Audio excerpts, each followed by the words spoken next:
ബൈബിളിൻ്റെ മാത്രം പ്രത്യേകത, ഇത് ദൈവവചനമാണ് എന്ന് എങ്ങനെയാണ് പറയുക? അത് തെളിവ് കൊടുക്കാൻ നമുക്കുണ്ട്. ഞാൻ ഇസ്ലാമിക സഹോദരന്മാരുമായിട്ട് സംവാദം നടക്കുമ്പോൾ കൃപയാൽ അവരുടെ ചോദ്യങ്ങൾക്കൊക്കെ ഫലപ്രദമായി പ്രതികരിക്കാൻ, മറുപടി പറയാൻ കഴിഞ്ഞിട്ടുണ്ട്. വീഡിയോ കണ്ടാൽ നിങ്ങൾക്ക് മനസ്സിലാവും. അതുകൊണ്ടാണ് ജനാബ് MM അക്ബർ എന്ന അവരുടെ സംവാദകൻ തന്നെ 2 വർഷമായിട്ട് ഫീൽഡിലില്ല. അവരെ ചില സ്ഥലങ്ങളിൽ പോസ്റ്റർ കൊണ്ടൊട്ടിക്കും, ഇസ്ലാം വെല്ലുവിളിക്കുന്നു, സംവാദത്തിന് തയ്യാറാകുന്നൊക്കെ. നമ്മുടെ ആൾക്ക് ആദ്യം ഒരു ഭയമായിരുന്നു. ഞങ്ങൾ എറണാകുളത്തും പരിസര പ്രദേശങ്ങളിലുമൊക്കെ ഇതിൻ്റെ താഴെ പോസ്റ്റർ ഒട്ടിച്ചു, സ്നേഹബുദ്ധിയാൽ ആ വെല്ലുവിളി ഞങ്ങൾ സ്വീകരിക്കുന്നു. തൊട്ട് താഴെ ഒട്ടിച്ചു കൊടുക്കും. നമ്മൾ പ്രോഗ്രാം അറേഞ്ച് ചെയ്തിട്ട് ക്ഷണിച്ചു, അവർ വരാതായി. മറ്റൊരു കാര്യം കൂടി, ഇനിയിപ്പോൾ അങ്ങനൊരു പ്രോഗ്രാമൊന്നും അവർ നടത്തില്ല. കാരണം ഖുർആൻ പഠിച്ച ആയിരക്കണക്കിന് കുട്ടികൾ നമ്മുടെ കൂടെ നിന്ന് എഴുന്നേറ്റു. ഞാനതുകൊണ്ട് പറയാറുണ്ട്, ഇപ്പോൾ ഇതിനൊന്നും നമ്മളൊന്നും ആവശ്യമില്ല മറുപടി പറയാൻ. കൊച്ചു കുട്ടികൾ ഒരിക്കൽ ഞങ്ങളൊരു 4-5 പേര് ഒരു പ്ലാറ്റ്ഫോമിൽ നിരത്തി നിർത്തിയിട്ട് ഞാൻ പറഞ്ഞു, നിങ്ങളുടെ ഏത് പണ്ഡിതനെയും കൊണ്ടുവരിക, ഇതിലിഷ്ടപ്പെട്ട ഒരാളെ നിങ്ങൾ വിളിക്കുക. ഈ കബഡി കളി എന്നൊക്കെ പറയുന്ന പോലെ, ഞങ്ങൾക്ക് ഉത്തരം പറയാൻ കഴിഞ്ഞില്ലെങ്കിൽ അത് എൻ്റെ ക്രിസ്ത്യാനിറ്റിയുടെ പരാജയമായിട്ട് അംഗീകരിക്കും. നിങ്ങൾ ഉത്തരം പറഞ്ഞില്ലെന്നോർത്ത് പരാജയപ്പെട്ടുവോ ഒന്നുമില്ല, പക്ഷേ എക്സ്പോസ് ചെയ്യും. അപ്പോൾ നമ്മൾ അൺമാസ്കിങ് ഇസ്ലാം, അപ്പോൾ അത് പറഞ്ഞത് ഇതൊക്കെ ആണെങ്കിലും അവരെ ചോദിച്ച ഒരു ചോദ്യത്തിന്, അല്ലെങ്കിൽ അവർ പറയുന്ന ഒരു വാദത്തിന് ഇന്ന് വരെ എനിക്ക് മറുപടി പറയാൻ പറ്റിയിട്ടില്ല. പറ്റുമെങ്കിൽ നിങ്ങളും ഒന്ന് സഹായിച്ചാൽ കൊള്ളാം. മറുപടി പറയാൻ പ്രാപ്തരായ ആരെങ്കിലും വന്നാൽ നല്ലത്. അത് ഖുർആൻ ദൈവവചനമാണെന്ന് അവർക്ക് അനായാസേന തെളിയിക്കാൻ പറ്റും. അതിൻ്റെ തെളിവ് നിരത്തുന്നത് എങ്ങനെയാണ്? നമ്മൾ ചോദിക്കും, ആട്ടെ ഖുർആൻ ദൈവവചനമായിരിക്കുന്നത് എങ്ങനെയാണ്? അപ്പോൾ പറയുന്ന ഉത്തരം, അത് അള്ളാഹുവിൻ്റെ പ്രവാചകനായ മുഹമ്മദാണ് ഖുർആൻ എഴുതിയത്, അതുകൊണ്ട് അത് ദൈവവചനമാണ്. ആട്ടെ, ഈ മുഹമ്മദ് പ്രവാചകനാണെന്ന് ആര് പറഞ്ഞു? അത് പരിശുദ്ധ ഖുർആൻ പറഞ്ഞു. പരിശുദ്ധ ഖുർആൻ പറഞ്ഞാൽ എങ്ങനെ മുഹമ്മദ് പ്രവാചകനാകും? മുഹമ്മദ് അള്ളാഹുവിൻ്റെ പ്രവാചകനാണല്ലോ. അതെ, മുഹമ്മദ് അള്ളാഹുവിൻ്റെ പ്രവാചകനാണെന്ന് ആരാ പറഞ്ഞേ? അത് ഖുർആൻ പറഞ്ഞു. ഖുർആൻ ദൈവവചനമാണെന്ന് ആര് പറഞ്ഞു? അത് മുഹമ്മദ് പറഞ്ഞു. മുഹമ്മദ് പ്രവാചകനാണെന്ന് ആര് പറഞ്ഞു? അത് ഖുർആനിൽ എഴുതിയിരിക്കല്ലേ. ഇന്ന് വരെ എനിക്ക് ഉത്തരം പറയാൻ പറ്റിയിട്ടില്ല. നിങ്ങൾക്ക് എന്തോ മനസ്സിലായി? ഞാൻ ലാസ്റ്റ് പറഞ്ഞു, നമിച്ചു ഉസ്താദെ, നമിച്ചു. എന്തിനാണ് അവരെ ഇങ്ങനെ ജയിപ്പിക്കുന്നതെന്ന് അറിയണ്ടേ? ഇതിനാണ് അൺമാസ്കിങ് ഇസ്ലാം. അതിൻ്റെ മറ പൊളിച്ച് കാണിക്കുക. അത്ര ദുർബലമാണ് ആ വാദം. Circulating argument. ഒരു ആർഗ്യുമെൻറ്റിൽ ഇത് ചാടി ഇപ്പുറത്ത് വരും, അത് തന്നെ ഇപ്പുറത്ത് പറയും, അത് തന്നെ ഇപ്പുറത്ത് പറയും. ഉത്തരാകുമോ? ആകുമോ? ഒരു ലോജിക്കൽ ബേസ് ഉണ്ടോ? പക്ഷെ നമ്മളോട് ചോദിക്കുക, ബൈബിൾ എങ്ങനെ ദൈവവചനമാകുന്നേ? ബൈബിളിൽ ദൈവവചനമാണെന്ന് എഴുതിയാൽ വചനമാവില്ല. നമുക്കാവും, പബ്ലിക്കിനാവുമോ? ഇല്ല. അപ്പോൾ ഒരു അവിശ്വാസിയെ കൺവിൻസ് ചെയ്യിക്കാൻ ഇതിന് പ്രധാനപ്പെട്ട കാര്യം ഇതിൽ പറയുന്ന പ്രവചനം തന്നെയാണ്. ആ പ്രവചനങ്ങൾ പിൽക്കാലത്ത് ചരിത്രത്തിൻ്റെ ഭാഗമായി. ചരിത്രത്തിൻ്റെ ഭാഗമായപ്പോൾ അത് അങ്ങനെ തന്നെയോ എന്നറിയാൻ നമ്മുടെ മുമ്പിൽ മറ്റൊരു ശാസ്ത്രശാഖയുണ്ട്. അതിൻ്റെ പേര് ആർക്കിയോളജി എന്നാണ്. പുരാവസ്തു വിജ്ഞാനീയം. ബൈബിളിൽ പറയുന്ന സംഭവങ്ങളൊക്കെ ശരിയാണ് എന്ന് ആർക്കിയോളജി തെളിയിച്ചു. ഉദാഹരണം, ഒരു നീർപ്പാത്തി ഒരു രാജാവ് ഉണ്ടാക്കി വെള്ളം വാട്ടർ സപ്ലൈ നടത്തിയെന്ന് ബൈബിളിലുണ്ട്. ഉത്ഖനനം വഴി അത് തെളിയിച്ചപ്പോൾ അതിൽ കള്ളമില്ല. അപ്പോൾ ഇതിൽ പറഞ്ഞ സംഭവങ്ങളും വിശദീകരിച്ച വസ്തുതകളുമെല്ലാം ചരിത്രത്തോട് നീതി പുലർത്തുന്നതാണ്. അല്ല, ഇതിൽ പറയുന്ന കാര്യങ്ങൾക്ക് അമാനുഷികതയില്ല. എക്സാമ്പിൾ, ഗലീലയിലെ കാനാവിൽ എന്ന് പറഞ്ഞാൽ ഇന്നും ഗലീല അവിടെ ഉണ്ട്, കാന അവിടെ ഉണ്ട്. അവൻ എരികോവിലേക്ക് ചെന്നാറേ, എരികോ അവിടെ ഉണ്ട്. ഇത് ആകാശഗംഗ, ഐരാവതം, ആകാശപുഷ്പം എന്നൊക്കെ പറഞ്ഞൊരു സാധനം അല്ലിത്. മനസ്സിലായില്ലേ? ലിറ്ററലാണ്. അതാണ് ഇതിൻ്റെ ഭംഗി. ഹല്ലേലൂയ. സൂപ്പർ നാച്ചുറലായ മെറ്റാഫിസിക്കലായൊരു ലോകത്തെപ്പറ്റി ഒത്തിരി പറയാനല്ലത് വന്നേ. പക്ഷെ അതുകൊണ്ട് ആ ഒരു ലോകവും കൂടെ ഉണ്ട്. അപ്പം അത് എല്ലാം സയൻറ്റിഫിക്കലാണ്. എന്തിനാണ് നിത്യത? അതും സയൻറ്റിഫിക്കലാണ്. എന്താ പറയാൻ കാരണം? സ്വർഗമൊക്കെ എന്തിനാ? പ്രാർത്ഥനയൊക്കെ എന്തിനാ? ലിമിറ്റേഷൻസിനെ ഓവർകം ചെയ്യാനാണ് നിത്യത, അല്ലേ? നമുക്ക് ലിമിറ്റേഷൻസ് ഉണ്ട്. പ്രായമാകുമ്പോൾ നമുക്ക് ക്രമേണ മരിക്കും. അത് ലിമിറ്റേഷനാണ്. ആ ലിമിറ്റേഷനെ ഓവർകം ചെയ്യണം. അതിനാണ് നിത്യത. ഒത്തിരി വിശദീകരണങ്ങൾ ഫിലോസഫിക്കലി എക്സ്പ്ലെയിൻ ചെയ്യാൻ പറ്റും. നമുക്കിപ്പോൾ ആവശ്യമില്ല. കുറേ പേരൂടെ വരും എന്ന പ്രതീക്ഷയിലാണ് ഒരു മുഖവുര ഈ വിധത്തിൽ പറഞ്ഞേ. മനസ്സിലാവുന്നുണ്ടോ? നമുക്ക് ബാക്കിയിലേക്ക് കിടക്കാം.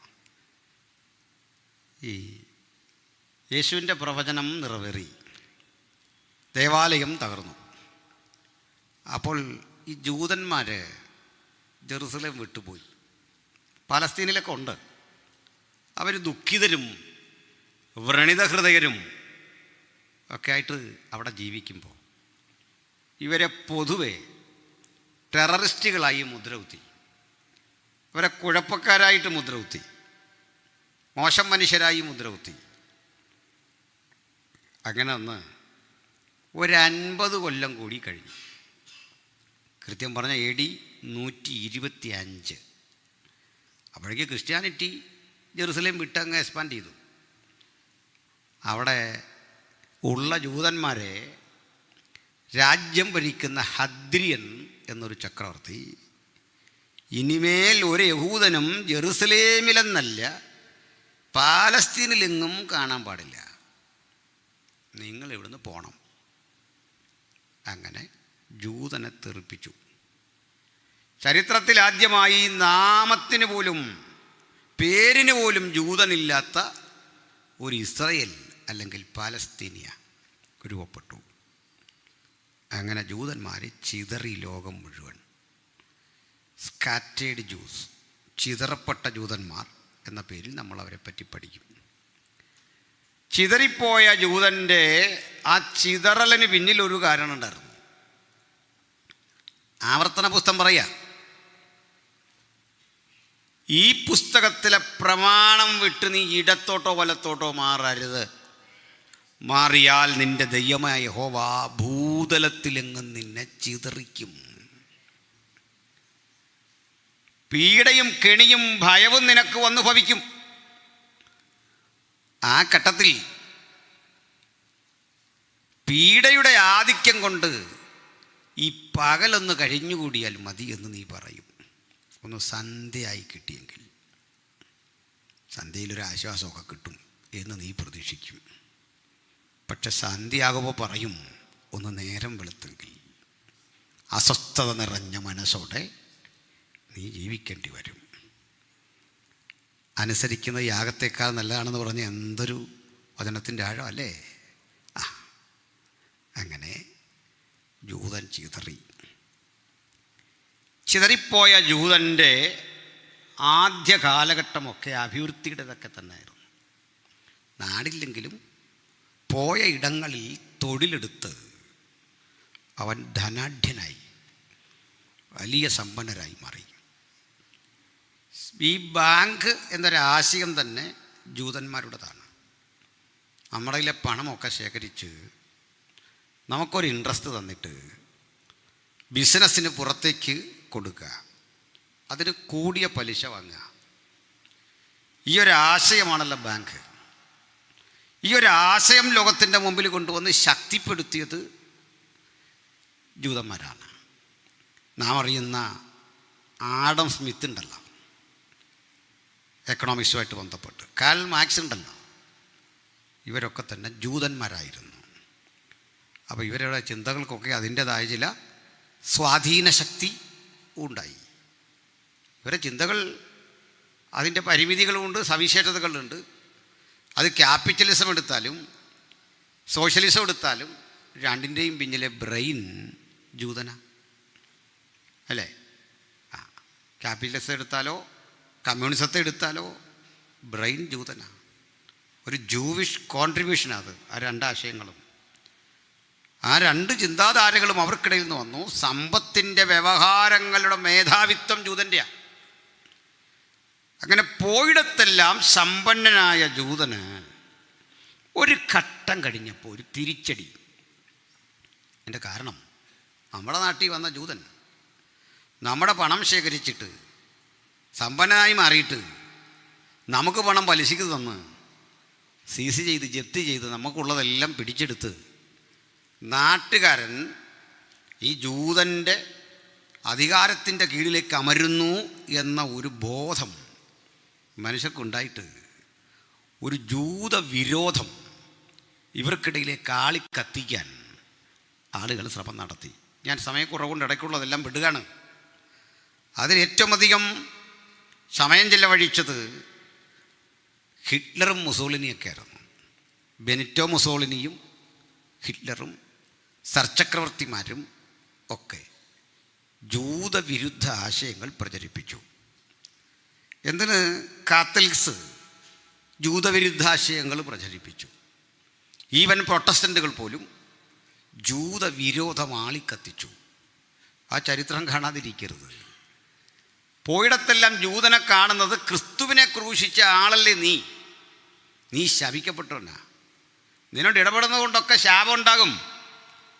അങ്ങനെ ജൂതൻ ലോകത്തിൻ്റെ പലയിടങ്ങളിൽ ചിതറിയ ജൂതൻ്റെ ആദ്യഘട്ട അഭിവൃദ്ധി കഴിഞ്ഞ് രണ്ടാം ഘട്ടം പടിയിറക്കം ആരംഭിക്കുക. പീഡനത്തിൻ്റെ വഴിയിലൂടെ അവർ കടന്നുപോയി. ആ പീഡന മുറകൾ പലതും അതിഭീകരമായിരുന്നു. ആ പീഡനങ്ങൾക്ക് നേതൃത്വം കൊടുത്തത് സർചക്രവർത്തിമാരും അതുപോലെ നമ്മളറിയുന്ന ഹിറ്റ്ലറും മുസോളിനിയും ഒക്കെ ആയിരുന്നു. ക്രൂര പീഡ. ആ പീഡയ്ക്ക് പല കാരണങ്ങൾ അവർ കണ്ടെത്തി. ജൂതനോടുള്ള ജന്മസിദ്ധമായ വിരോധം പറഞ്ഞ് പ്രചരിപ്പിച്ചു. ജൂതനാണ് മറുവശത്തെങ്കിൽ അവൻ കൊള്ളൂലാത്തവനാണ്, ക്രിമിനലാണെന്നൊരു മുദ്ര കുത്തി. ജർമ്മനിയിലെ പല കടകൾക്ക് മുമ്പിൽ എഴുതി വെച്ചു, ഞങ്ങൾക്ക് ജൂതന്മാരുമായി ഇടപാടില്ല, ജൂതന്മാർക്ക് പ്രവേശനമില്ല. ഇനി ഒരു ജൂതന് വാഹനത്തിൽ യാത്ര ചെയ്യണം, തദ്ദേശവാസികളായ അവസാനത്തെ ആളും കയറി എന്ന് ഉറപ്പായെങ്കിലേ ജൂതന് കയറാൻ പറ്റൂ. കയറിയാൽ ഇരട്ടി പണം കൊടുക്കണം. സീറ്റ് പെട്ടെന്ന് നാട്ടുകാർ വന്ന് ഒഴിഞ്ഞു കൊടുക്കണം. അവൻ അനീതിയെ ചോദ്യം ചെയ്താൽ പറയും, ബിക്കോസ് യു ആർ എ ജൂ. ഇവിടെ യാത്ര ചെയ്യണോ? ഇതാ നിയമം. ജൂത വിദ്യാർത്ഥികളോട് കാട്ടി അവഗണന ക്രൂരമായിരുന്നു. അവർ അത്ര പഠിപ്പുള്ളവരായിരുന്നാലും പറയും, നിങ്ങൾ കോപ്പി അടിക്കും, നിങ്ങൾ അങ്ങനെയുള്ള മനുഷ്യരാ, വഞ്ചനയാണ് നിങ്ങളുടെ അടിസ്ഥാനം. അതുകൊണ്ട് ഈ ജൂതരുടെ വിദ്യാർത്ഥികളെ പിൻനിരയിലിരുത്തുകയും അവഹേളിക്കുകയും അവരുടെ റിസൾട്ടുകളിൽ അവിശ്വസനീയത പ്രചരിപ്പിക്കുകയും ഒക്കെ ചെയ്തു. അതുമാത്രമല്ല, ഈ ജൂതന്മാരുമായുള്ള ഇടപാടിൽ നാട്ടുകാരും ജൂതനും തമ്മിൽ തർക്കമുണ്ടായാൽ, പ്രത്യേകിച്ച് വ്യവഹാര കോടതികളിൽ പോലും നീണ്ട ചർച്ചയില്ല. എതിർവശത്ത് ജൂതനെങ്കിൽ നീ കുറ്റവാളിയാണെന്ന് ഉറപ്പാണ്. ക്രിമിനൽ കേസുകളിൽ പിടിക്കപ്പെടുന്ന ജൂതന്മാർക്കൊരു ശിക്ഷയുണ്ട്. അത് ജർമ്മനിയിൽ അവർക്കൊരു മഞ്ഞ നിറമുള്ള ടീഷർട്ട് കൊടുക്കും. അത് നല്ലതാണല്ലേ. നമ്മളെ ക്രിമിനൽ കേസിൽ പിടിച്ച ഉടനെ ഒരു ടീഷർട്ട്, ഈ ടീഷർട്ടിൽ ഒരു ചുവന്ന നക്ഷത്രം വരയ്ക്കും. പിന്നെ അയാൾക്ക് ആജീവനാന്തം ഇതേ ഇടാൻ പറ്റൂ, വേറെ വസ്ത്രവും ധരിക്കാൻ പറ്റില്ല. ഇതാണ് അയാളുടെ ഇനിയുള്ള ജീവിതം. ഈ ടീഷർട്ട് ധരിച്ച ജൂതനെ കണ്ടാൽ നിങ്ങൾ മനസ്സിലാക്കിക്കൊള്ളണം, ക്രിമിനലാ. സ്ത്രീകൾ മാറോടുന്നു, പുരുഷന്മാരവനെങ്ങനെ നോക്കും. അല്പം കാർക്കശ ബുദ്ധിക്കാരായ പുരുഷന്മാർ പറയും പെട്ടെന്ന് നോക്കൂ, അല്ലെ അടിമേടിക്കും. രണ്ടാമതൊരിക്കൽ കൂടി ക്രിമിനൽ കേസിൽ പെട്ടുപോയാൽ ശരി തെറ്റുമൊക്കെ രണ്ടാമത്തെ കാര്യം. മുമ്പ് വരച്ച ത്രികോണത്തിന് വിപരീത ദിശയിൽ ഒരു ത്രികോണം ഇങ്ങനെയും വരയ്ക്കും. ഇപ്പോൾ ഒരു സ്റ്റാറായി. ഈ സ്റ്റാർ പരിഹസിക്കപ്പെടുന്ന ഒന്നിൻ്റെ ചിഹ്നമായിരുന്നു, ഒരു ഐക്കണായിരുന്നു. അവരിതിനെ വിളിച്ചു ദ സ്റ്റാർ ഓഫ് ഡേവിഡ്, ദാവീദിൻ നക്ഷത്രം. ദാവീദിൻ നക്ഷത്രം പതിച്ചു കണ്ടാൽ ഓർക്കണം, കൊടും ക്രിമിനൽ. ഇനി ഒരു ഘട്ടം കൂടി പിടിച്ചാൽ ക്യാപിറ്റൽ പണിഷ്മെൻറ്റാണ്.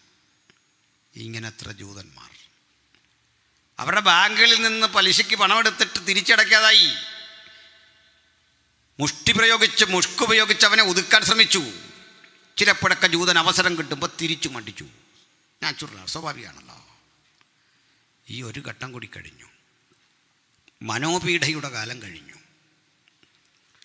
ഈ പീഡനത്തിന് അവർക്ക് പലവിധ ന്യായങ്ങളുണ്ടായിരുന്നു. അത് ഹിറ്റ്ലർ പറഞ്ഞ ന്യായം, ഈ ഒന്നാം ലോക മഹായുദ്ധകാലത്ത് തങ്ങൾ തോൽക്കാൻ പ്രധാന കാരണം ജൂതന്മാരും കമ്മ്യൂണിസ്റ്റുകളുമാണ്. യുദ്ധം ശക്തിപ്പെട്ടപ്പോൾ കമ്മ്യൂണിസ്റ്റുകൾ റഷ്യൻ ചേരിയിൽ അല്ലെങ്കിൽ അമേരിക്കൻ ചേരിയിൽ അതൊന്നിച്ചാണല്ലോ നിന്നുകൊണ്ട് ഞങ്ങൾക്കെതിരെ തിരിഞ്ഞു. ജൂതനും ഇതുപോലെ ചെയ്തു. അവരുടെ ബാങ്കുകൾ പണം തന്നില്ല, ആയുധം വാങ്ങാൻ വയ്യ, പടയാളികൾക്ക് ഷൂസ് വാങ്ങാൻ പോലും പണമില്ലാതെ വിഷമിച്ചു. പിന്നിൽ നിന്ന് കുത്തി ഇവർ എന്ന് പ്രചരിപ്പിച്ചുകൊണ്ട് ജൂതവിരോധം ആളിക്കത്തിച്ചു. ഹിറ്റ്ലർ കൊന്നൊടുക്കിയ മനുഷ്യരുടെ കണക്ക് 1,110,00,000 പേരെയാണ്. അതിൽ 60 ലക്ഷം യഹൂദന്മാരാണ്, 30 ലക്ഷം കമ്മ്യൂണിസ്റ്റുകളാണ്, ഓൾ അതേഴ്സാണ്. എല്ലാം കൂട്ടി അത്ര ഉള്ളൂ. ഇത്രയും ക്രൂരമായ കൊല നടപ്പാക്കാൻ ഹിറ്റ്ലർക്ക് സവിശേഷങ്ങളായ ചില രീതികളുണ്ടായിരുന്നു. ഇയാൾക്ക് ജോസഫ് ഗീബൽസ് എന്ന പേരുള്ള ഒരു മന്ത്രി ഉണ്ടായിരുന്നു. ഇയാളുടെ ഡിപ്പാർട്ട്മെൻറ്റ് രസാകരമായിരുന്നു, നുണ പറയുക എന്നായിരുന്നു. ഗീബൽസിയൻ തന്ത്രം എന്നൊക്കെ നമ്മൾ കേൾക്കുമല്ലോ. എന്താ ഗീബൽസ് ചെയ്തുകൊണ്ടിരുന്നത്? നുണ പറയുക, പലവട്ടം പറയുക, ആവർത്തിച്ച് പറയുക. അങ്ങനെ കുറേ പറഞ്ഞു കഴിയുമ്പോൾ ഏത് നുണയും ശരിയാവും. പരീക്ഷിച്ച് കളയരുത്.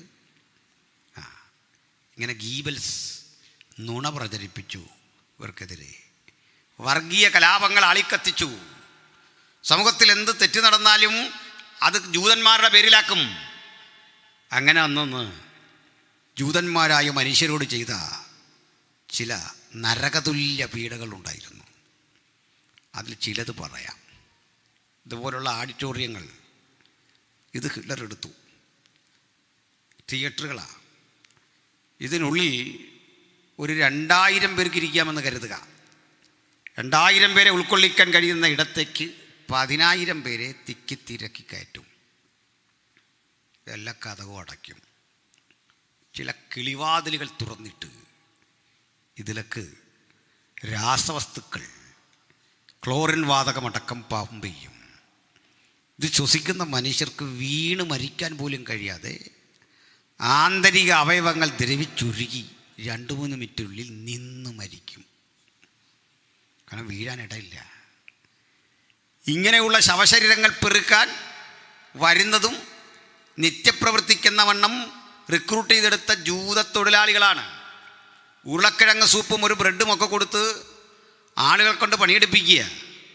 ഈ തോളിലേറ്റിക്കൊണ്ടു പോകുന്ന ശവശരീരം തൻ്റെ സമശിഷ്ടങ്ങളിൽപ്പെട്ട ജൂതൻ്റെയാണ് എന്ന് അറിഞ്ഞിട്ടും ചാട്ടവാറടി ഭയന്നുകൊണ്ട് ഈ ബോഡി കൊണ്ടില്ലും. അടുത്തൊരു സെഷനുണ്ട്. ഈ കുപ്പായമൊക്കെ ഊരി അത് സോർട്ട് ചെയ്യുക. അടുത്തൊരു സെഷനുണ്ട്, ഇതൊക്കെ വാഷ് ചെയ്യുക. അടുത്തത് തേച്ച് ഇസ്തിരി ഇട്ട് വൃത്തിയാക്കി വീണ്ടും വിപണിയിൽ വിൽക്കുക, അതിനുവേണ്ടി കൊടുക്കുക. വാച്ചും മാലയും കമ്മലുമൊക്കെ അഴിച്ച് ഇങ്ങനെ സോർട്ട് ചെയ്യും. അതൊക്കെ സർക്കാരിൻ്റെ മുതല. എന്തിന് വാ തുറന്ന് നോക്കിയിട്ട് സ്വർണ്ണപ്പല്ലുകളുണ്ടെങ്കിൽ അതുപോലും പറിച്ചെടുക്കും. തീർന്നില്ല. ഈ ശവശരീരം വാഗണുകളിൽ കയറ്റി ദൂരെയുള്ള ക്യാമ്പുകളിൽ കൊണ്ടിട്ട് ചുട്ടുകരിക്കും. ചുട്ട് കത്തിച്ച് അവിടെ നിന്ന് ശേഖരിക്കുന്ന കൊഴുപ്പ് സോപ്പുണ്ടാക്കി വിപണിയിൽ കൊണ്ട് വിൽക്കും. വീണ്ടും അവിടെ നിന്ന് രൂപപ്പെടുന്ന ചാരമില്ലേ, അത് വളമാക്കി മാറ്റും. ഇതൊരു വലിയ വിപണിയായിരുന്നു. എത്ര മനുഷ്യരെ ഹിറ്റ്ലർ ഇങ്ങനെ കൊന്നു. സമയക്കുറവുകൊണ്ടെല്ലാം പറയുന്നില്ല. ഭീകരമെന്ന് വിശേഷിപ്പിക്കാൻ പറ്റൂ. വലിച്ചു കെട്ടിയ മുള്ളുകമ്പിക്കിടയിലൂടെ മനുഷ്യരെ നഗ്നരാക്കി ഓടിക്കും. അതിവേഗത്തിൽ ഓടുമ്പോൾ മറുവശത്ത് നിന്ന് നായ്ക്കളെ കെട്ടഴിച്ചു വിടും. നായ്ക്കൾ അവരെ കടിക്കാൻ ഓടി വരുമ്പോൾ ഈ ഇരുമ്പ് കമ്പിയിലേക്ക് മുള്ളുവേലിയിലേക്ക് പിടിക്കുമ്പോൾ അതുവഴി വൈദ്യുതി കടത്തിവിടും. ഷോക്കടിച്ചും മാംസം പറഞ്ഞ് അതിൽ പറ്റിപ്പിടിച്ചുമൊക്കെ ആളുകൾ മരിക്കും. മരണം ഒരു നിത്യസംഭവം. അങ്ങനെ നേരം വെളുക്കുമ്പോൾ രാത്രിയായെങ്കിൽ, രാത്രിയാകുമ്പോൾ നേരം വെളുത്തെങ്കിൽ കൊള്ളായിരുന്നു എന്നവർ ധരിക്കും. സ്ത്രീകളെയും മറ്റും ഹിറ്റ്ലർ ഉപദ്രവിച്ച രീതി ഒരു പൊതുജന സമക്ഷം വിവരിച്ചുകൂടാ. ചിലത് മാത്രം പറയാം. ഗർഭവതികളായ സ്ത്രീകളുടെ ഉദരം പിളർന്ന് ഗർഭസ്ഥ ശിശുക്കളെ പുറത്തെടുക്കും.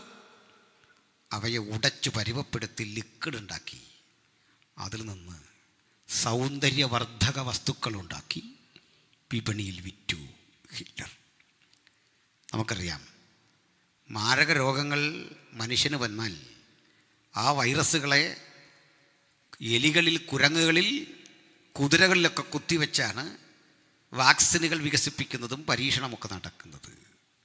ഹിറ്റ്ലറുടെ കാലത്ത് ജർമ്മനിയിൽ നടന്നെന്താണ്? ജീവനുള്ള മനുഷ്യനെ, കുട്ടികളെ അടക്കം ഇത്തരം സ്ഥലങ്ങളിലേക്ക് കിടത്തി, കട്ടിലിൽ കിടത്തി ബെൽറ്റ് ഒക്കെ മുറുക്കിയ ശേഷം ഇവരുടെ ശരീരം പഠനവസ്തുവാക്കി യാതൊരു തരം മരുന്നും കൊടുത്ത് മരവിപ്പിക്കാതെ ജീവനോടെ ശരീരം കീറും. കൊച്ചുകുട്ടികളല്ലേ ശരീരത്തിലേക്ക് മാരക രോഗങ്ങളുടെ അണുക്കളെ കുത്തി, പ്ലേഗ്, വസൂരി ഇതൊക്കെ കുത്തി കുഞ്ഞുങ്ങളെ രോഗികളാക്കി അവിടെ കിടത്തി പരിശോധന നടത്തി പഠിച്ചു. ഇതൊന്നും അധികം ദൂരെയല്ല പ്രിയപ്പെട്ടവരെ. ഇതൊക്കെയാ സമൂഹത്തിൽ നടന്ന്. ആ സഹനത്തിലൂടെയൊക്കെ വന്നവനാ ഇന്നത്തെ ജൂതൻ. അവനോട് നേരിടാൻ ചെല്ലുമ്പടി നമുക്കും അറിയാം, അനുഭവങ്ങളിൽ നിന്ന് വന്നവനെ അങ്ങനെയൊന്നും തോൽപ്പിക്കാൻ ആർക്കും സാധിക്കില്ല. പെന്തക്കോസ്തിൻ്റെ പ്രവർത്തനങ്ങൾ ഇതിന് സമാനമായ വേദനകൾ കൂടിയ ലോകത്തിൻ്റെ 5 വൻകരകളിൽ ഇപ്പോഴും നടന്നുകൊണ്ടിരിക്കുന്നത്. കർത്താവിൻ്റെ ദാസനും യോശാനും ഒക്കെ ചേർന്ന് കഴിഞ്ഞ ദിവസം രാത്രി പിരിയാൻ നേരം ഞങ്ങൾ ഇത്തരം ചില കാര്യങ്ങൾ പറഞ്ഞു. പക്ഷേ ഈ പീഡയുടെ നടുവിലും സന്തോഷകരമായൊരു വസ്തുതയുണ്ട്. ഇത്രയും കഴിഞ്ഞ 10-15 കൊല്ലത്തിനുള്ളിൽ ഇന്ത്യയിലെ ദൈവസഭ പ്രതീക്ഷയ്ക്കപ്പുറത്ത് വളർന്നു. ഇത്രയും ചർച്ച് ഗ്രോത്ത് നടന്നൊരു കാലഘട്ടമില്ല. ഞാൻ മനസ്സിലാക്കുന്നു, ഫിലദൽഫിയ സഭ നിരവധി മിഷണറിമാരെ സന്ധിക്കുന്നുണ്ട്. അതാണ് വേണ്ടത്. കുമ്പനാട് ഇനിയും വലിയ ബിൽഡിങ് പണിയാനോ നമ്മുടെ നാട്ടിൽ മറ്റെന്തെങ്കിലും കാര്യത്തിനോ പണം ചിലവഴിക്കുന്നതിനപ്പുറത്ത് അർത്ഥവത്തായ ഒരു അനുഗ്രഹം ലഭിക്കാൻ നമ്മൾ ഇനി ചെയ്യേണ്ട ഒരു കാര്യം നോർത്ത് ഇന്ത്യൻ മിഷനെ സപ്പോർട്ട് ചെയ്യുക, സത്യസന്ധമായി പ്രവർത്തിക്കുന്നവരെ കണ്ടെത്തുക. കേരളത്തിലും മിഷൻ ആവശ്യമുണ്ട്. അതിനു വേണ്ടി പണിയെടുക്കുക, പ്രാർത്ഥിക്കുക, ചിലവിടുക. അവരർഹതപ്പെട്ടവരെന്ന് കണ്ട് തിരിച്ചറിഞ്ഞ് മോണിറ്റർ ചെയ്യാൻ ഒക്കെ സാധിക്കണം. യൂതന്മാരുടെ അവസ്ഥ അങ്ങനെ ഭീകരതയുടെ നടുവിലൂടെ കടന്നു പോകുമ്പോൾ ഈ 1-ാം ലോകമഹായുദ്ധം ശക്തിപ്പെട്ടു. ലോകം 2 ശാക്തിക ചേരികളായി നിൽക്കുക. സത്യം പറഞ്ഞാൽ ഇതിനൊന്നും ഈ ലോകമഹായുദ്ധമൊന്നും വിളിക്കാൻ പാടില്ല. അതാ പുതിയ ചരിത്ര നിഗമനം അങ്ങനെയാണ്. ലോകത്തിൽ എല്ലാ രാജ്യവും അതിൽ പങ്കെടുത്തൊന്നുമില്ല. കുറേ പേര് നടത്തിയിട്ട് അതിന് ലോകമഹായുദ്ധം എന്ന് ആരോ പേരിട്ടു. നമ്മളും അങ്ങനെ അങ്ങ് പറയുക. അങ്ങനല്ലേ? എല്ലാവരും പങ്കെടുത്തോ? ഇല്ല, കുറേ രാജ്യങ്ങളേ ഉള്ളൂ. 2-ാം ലോകമഹായുദ്ധം അങ്ങനെ തന്നെ. ഈ യുദ്ധങ്ങളുടെ പേരുമൊക്കെ ഇടുന്നത് തന്നെ തെറ്റാണ്. എങ്ങനെ തെറ്റാകുന്നത്? ഞാൻ അടുത്ത കാലത്ത് പുറത്ത് പ്രസംഗിച്ചപ്പോൾ പറഞ്ഞ ഒരു കാര്യം, ശിപായി ലഹള എന്ന് പറഞ്ഞാൽ നമ്മൾ ഇന്ത്യക്കാർ സായിപ്പിനെതിരെ സമരം ചെയ്തപ്പോൾ സായിപ്പ് പട്ടാളത്തെ ഇറക്കി നമ്മളെ ഒതുക്കി. അതെങ്ങനെ ശിപായി ലഹളയാവും? മനസ്സിലായില്ല. നമ്മൾ സുവിശേഷം അറിയിക്കാൻ ഇവിടെ നിന്ന് പ്രസംഗിക്കുക, കുറേ എണ്ണം വന്ന് നമ്മളെ തല്ലിയാൽ സുവിശേഷ ലഹളയാവുമോ? ലഹള അവൻ്റെ പേരിൽ എഴുതണ്ടേ? ശരിയല്ലേ? ലഹള നടത്തിയവൻ്റെ പേരില്ല ലഹള എഴുതണ്ടേ? ഇത് നേരെ എല്ലാം തിരിച്ചാണ് കിടക്കുന്നത്. ചരിത്രത്തൊക്കെ വേഷകരൊക്കെ ഉണ്ട്. നിങ്ങൾ ഇനിയും വരുന്ന കാലത്ത് ഇതൊക്കെ തിരിച്ചിടണം. പോട്ടെ. അപ്പോൾ പറഞ്ഞത്, ഈ ലോകമഹായുദ്ധം എന്ന പേരിൽ 2 കൂട്ടർ എങ്കിലും വലിയ യുദ്ധമല്ലേ, ചേരി തിരിഞ്ഞ് നിൽക്കുക. അങ്ങനെ ചേരി തിരിഞ്ഞടിക്കുമ്പോൾ ഈ റഷ്യ അമേരിക്കയൊക്കെ ഒന്നിച്ചന്നു. ആ കൂടെ ഇപ്പുറത്ത് ജർമ്മനി, ഇറ്റലിയാണ് പ്രധാന എതിർകക്ഷികൾ. അവരെ വിളിച്ചു ആക്സിൽ പവർ, അച്ചുതണ്ട് ശക്തികൾ. മറ്റവരെ വിളിച്ചു അലയൻസ് പവർ, എന്തോ സഖ്യശക്തികൾ അല്ലേ. അടിമൂത്തു. ഒരു ഘട്ടത്തിൽ മോസ്കോയ്ക്കടുത്ത് 25 കിലോമീറ്റർ അടുത്ത് വരെ ഹിറ്റ്ലർ പാഞ്ഞു നിന്നു. ആദ്യഘട്ടങ്ങളിലൊക്കെ ബ്രിട്ടനായിരുന്നു ജയം. അമേരിക്കയും ബ്രിട്ടനുമൊക്കെ അടങ്ങുന്ന ചേരി വിജയിച്ച് മുന്നേറുമ്പോൾ ആകസ്മികമായി ബ്രിട്ടൻ യുദ്ധത്തിൽ പരാജയം മണത്തു തുടങ്ങി. പരാജയം ക്രമാനുഗതമായി വന്നപ്പോൾ ഹിറ്റ്ലറുടെ ചേരി അടിച്ച് കയറി വരികയാണ്. ആ ഘട്ടത്തിൽ യുദ്ധം വിജയിക്കാൻ ഒരു വഴിയില്ല. കാരണം കനത്ത തണുപ്പ് വാർച്ചയ്ക്കുള്ളിൽ തങ്ങളുടെ പക്കലുള്ള സ്വാഭാവിക വെടിമരുന്നിന് ഇന്ധനക്ഷമത പോരാ, വിസ്ഫോടനക്ഷമത പോരാ എന്ന് വന്നപ്പോൾ മാഞ്ചസ്റ്റർ യൂണിവേഴ്സിറ്റിയിലെ ഒരു പ്രൊഫസർ സർ ചെയിൻ ബേസ്മാൻ ഇവർക്ക് ഏറ്റവും നൂതനമായ യുദ്ധ സാങ്കേതിക വിദ്യകൾ കൊടുത്തു. TNT ഒന്നുമല്ല. ഈ യുദ്ധ സാങ്കേതിക വിദ്യകൾ കൊടുക്കുന്നതിന് പകരമായി വെയ്സ്മാൻ്റെ അടുത്ത് ചോദിച്ചത് എത്ര കോടി ഡോളർ വേണമെന്നാണ്. വെയ്സ്മാൻ പറഞ്ഞു, ഡോളറൊന്നും വേണ്ട. യുദ്ധം നിങ്ങൾ ജയിക്കുമ്പോൾ ഞങ്ങൾ ഇന്ന് ലോകത്തെവിടെ ചെന്നാലും ആട്ടിപ്പായിക്കപ്പെടുക. ഞങ്ങൾക്ക് ജീവിക്കാൻ പാകത്തിന് ഒരു സ്ഥലം നിങ്ങൾ തരണം. കാരണം ലോകത്ത് എല്ലുന്നിടത്തെല്ലാം പീഡിപ്പിക്കപ്പെടുക, നീ ആക്രമിക്കപ്പെടുക. എല്ലായിടത്തും ആക്രമിച്ചു എന്നുള്ളതിൽ ഒരു തിരുത്തുണ്ട്. അവരെ പാശ്ചാത്യ രാജ്യങ്ങൾ സംരക്ഷിച്ചിട്ടുണ്ട് കേട്ടോ. അവിടെ വലിയ കോടീശ്വരന്മാരുണ്ടായി. അവരെ ഒരു കുഴപ്പമില്ലാതെ സംരക്ഷിച്ച മറ്റൊരു സമൂഹം ആരായിരുന്നു? ഇന്ത്യ എന്നൊന്നും പറയണ്ട, കേരളം എന്നങ്ങ് പറഞ്ഞാൽ മതി. എന്നാൽ ഞാൻ അങ്ങനെ പറയാൻ കാരണം ചില വിഷയങ്ങൾ വരുമ്പോൾ കാര്യത്തോട് എടുക്കുമ്പോൾ നമുക്ക് നമ്മളെ ഉള്ളതെന്നാണ് മനസ്സിലാവുന്നല്ലേ. പ്രളയമൊക്കെ വരുമ്പം അരിയൊക്കെ തന്നിട്ട് കാശ് തിരിച്ചു മേടിച്ചു കളഞ്ഞല്ലേ. മലയാളി, കേരളം ഈ മനുഷ്യരെയൊക്കെ സ്വീകരിച്ചു. ജൂത തെരുവുകളുണ്ടായി, ജൂതർക്ക് സിനഗോഗുകളുണ്ടായി. അവരെ സംരക്ഷിച്ചൊരു സ്ഥലമാണ് നമ്മൾ. അതിൻ്റെ ആനുകൂല്യത്തിലാണ് ഇപ്പോൾ അവർ പറഞ്ഞുകൊണ്ടിരിക്കുന്നത് ഇന്ത്യ അന്ന് ഞങ്ങളെ കൈക്കൊണ്ടുവന്നു നമ്മളാ. മനസ്സിലായില്ലേ? പോട്ടെ. ഏതായാലും പോടത്തൊക്കെ പീഡിപ്പിക്കപ്പെട്ട ജൂതന്മാർ പീഡയുടെ ആധിക്യത്തിൽ ഒരു സംഭവം ഉണ്ടായി. ഈ വെയ്സ്മാൻ്റെ ഇടപെടലിന് മുമ്പ് അവരെല്ലാം കൂടെ വിയന്നയിലൊരു സമ്മേളനത്തിൽ ഒത്തുകൂടി. നമ്മുടെ പ്രവാസികൾ ഒത്തുകൂടി എന്നൊക്കെ പറഞ്ഞല്ലേ. എന്നിട്ട് പറഞ്ഞു, നമ്മുടെ ആളുകളെ പോകുന്നിടത്തെല്ലാം ഉപദ്രവിക്കുകയാണല്ലോ, നമുക്കൊരു കാര്യം ചെയ്യാം. നമ്മളിൽ അധികം പേർക്കും സാമ്പത്തിക ശേഷിയുണ്ട്, കുറേ മനുഷ്യർക്ക് പണമില്ല. സാരമില്ല, നമുക്ക് ഒത്തുചേർന്നൊരു കളക്ഷൻ എടുത്ത് ഒരു തുക കണ്ടെത്തണം, ഒരു വെൽഫെയറിന്. ഈ തുക കണ്ടെത്തിക്കൊണ്ട് എന്തിനാണെന്നറിയണ്ടേ? ലോകരാജ്യങ്ങളിൽ ഏതെങ്കിലും ഒരു രാജ്യത്തോട് ചോദിക്കുക, ഞങ്ങൾക്ക് ഞങ്ങളുടെ സംസ്കാരം, ഞങ്ങളുടെ ഭാഷ, ഞങ്ങളുടെ ആരാധന, ഞങ്ങളുടെ ശൈലിയിൽ പോകാൻ പാകത്തിന് ഒരു ജില്ല തരണം. വെറുതെ വേണ്ട, പണം തരാം. അതിനൊരു കളക്ഷൻ. അതിനിപ്പോൾ പൈസ ഇല്ലെങ്കിൽ പേടിക്കണ്ട, ഒരു കുറിപ്പ് തന്നാൽ മതി. Within 1 year you have to pay. നല്ലൊരു ഐഡിയ വെച്ചു. നമ്മൾ സ്വത്രാഴ്ച എടുക്കുന്ന പോലെ ഒരു കളക്ഷൻ എടുത്തപ്പോൾ അമ്പരന്ന് പോയി. ആവശ്യത്തിന് വേണ്ടതിൻ്റെ 3 ഇരട്ടി കിട്ടി. പിന്നെ എഴുതേണ്ടി വന്നില്ല. ഈ ഫണ്ടുമൊക്കെ ആയിട്ട് പല രാജ്യങ്ങളിലേക്ക് അവർ അപേക്ഷ വെച്ചിട്ടും ആരും എടുക്കുന്നില്ല. അത് റിസ്ക്കാണ്, വേണ്ട. അവസാനം അവരുടെ ഒരു നിവേദക സംഘം നമ്മുടെ എർദോഗൻ്റെ തുർക്കിയിൽ പോയി. അന്ന് എർദോഗൻ അല്ല, തുർക്കി എന്നൊരു സാമ്രാജ്യമാണ്. തുർക്കിയുടെ അന്നത്തെ സാമ്രാജ്യാധിപതി ഹുസൈൻ രാജാവിനെ നേരിട്ട് കണ്ടു നിവേദക സംഘം. ചക്രവർത്തിയോട് പറഞ്ഞു, ചക്രവർത്തി,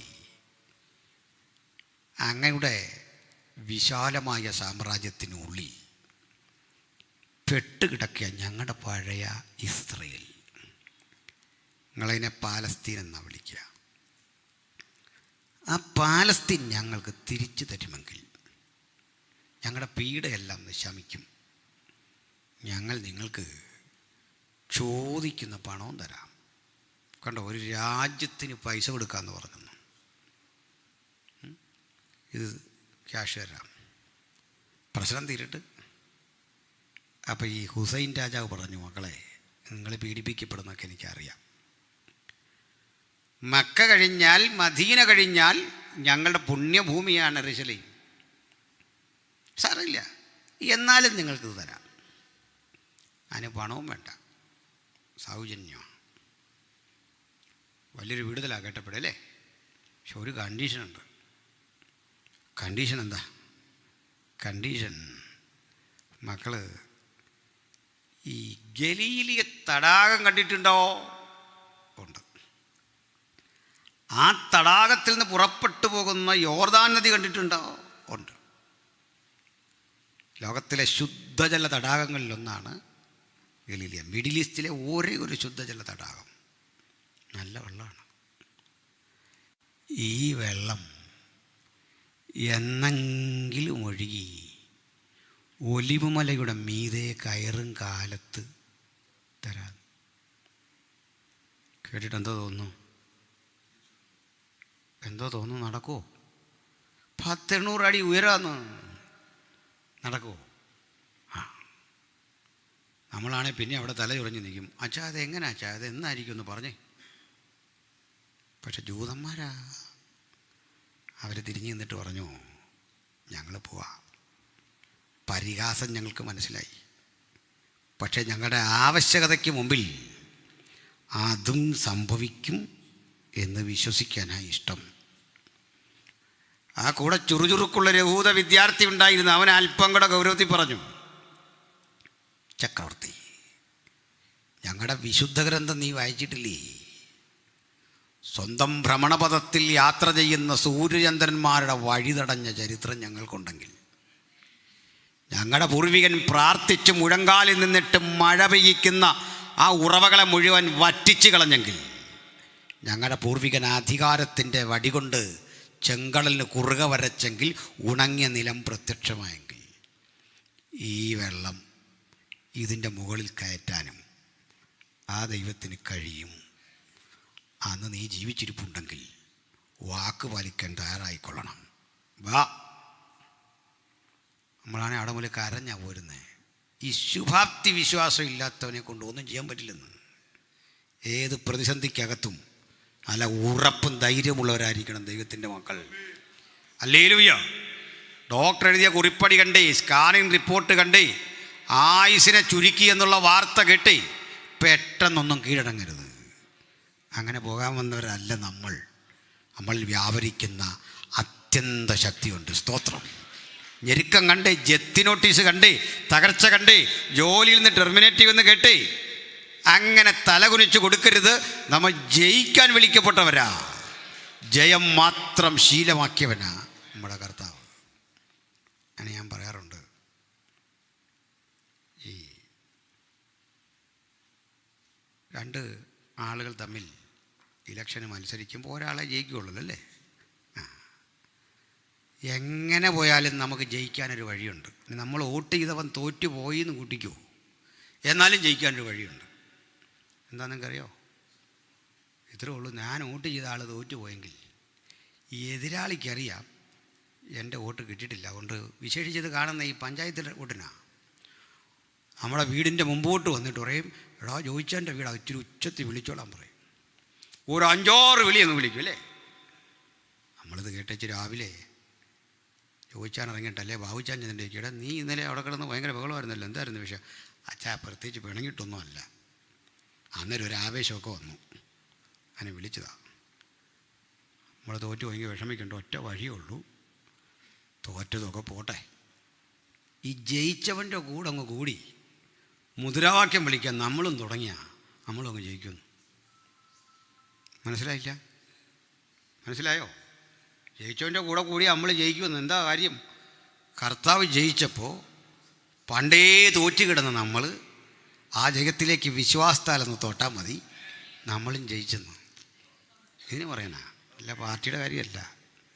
ഇതുവരെ തോൽവി മാത്രം ജീവിതത്തിൽ, കയ്പ് മാത്രം ജീവിതത്തിൽ, അസ്വസ്ഥത മാത്രം ജീവിതത്തിൽ, പുറമേ ചിരിക്കുമ്പോഴും അകം മുഴുവൻ നീറുന്ന 100,000 ആശങ്കകളുടെ നടുവിലാണെങ്കിലും ഇതാ ജയാളിയായവൻ, അജയ്യനായവൻ, ജയം ശീലമാക്കിയവൻ, മരണത്തിൻ്റെ മുമ്പിൽ അടിപതറാത്തവൻ നമ്മുടെ കൂടെയുണ്ടെന്നുള്ള ബോധം അത് നമുക്ക് നല്ല ബലം തരട്ടെ, അത് നമുക്ക് നല്ല ശക്തി തരട്ടെ. ക്ഷമിക്കണം. എനിക്ക് നമ്മുടെ കർത്താവിൻ്റെ ഈ അത്ഭുതം ഉണ്ടല്ലോ, കടലും മീതെ നടന്നതോ, അതല്ലെങ്കിൽ ഈ ലാസറിനെ ഉയർപ്പിച്ചൊന്നും കേൾക്കുമ്പോൾ വലിയ ആവേശം ഉണ്ടാവാറില്ല.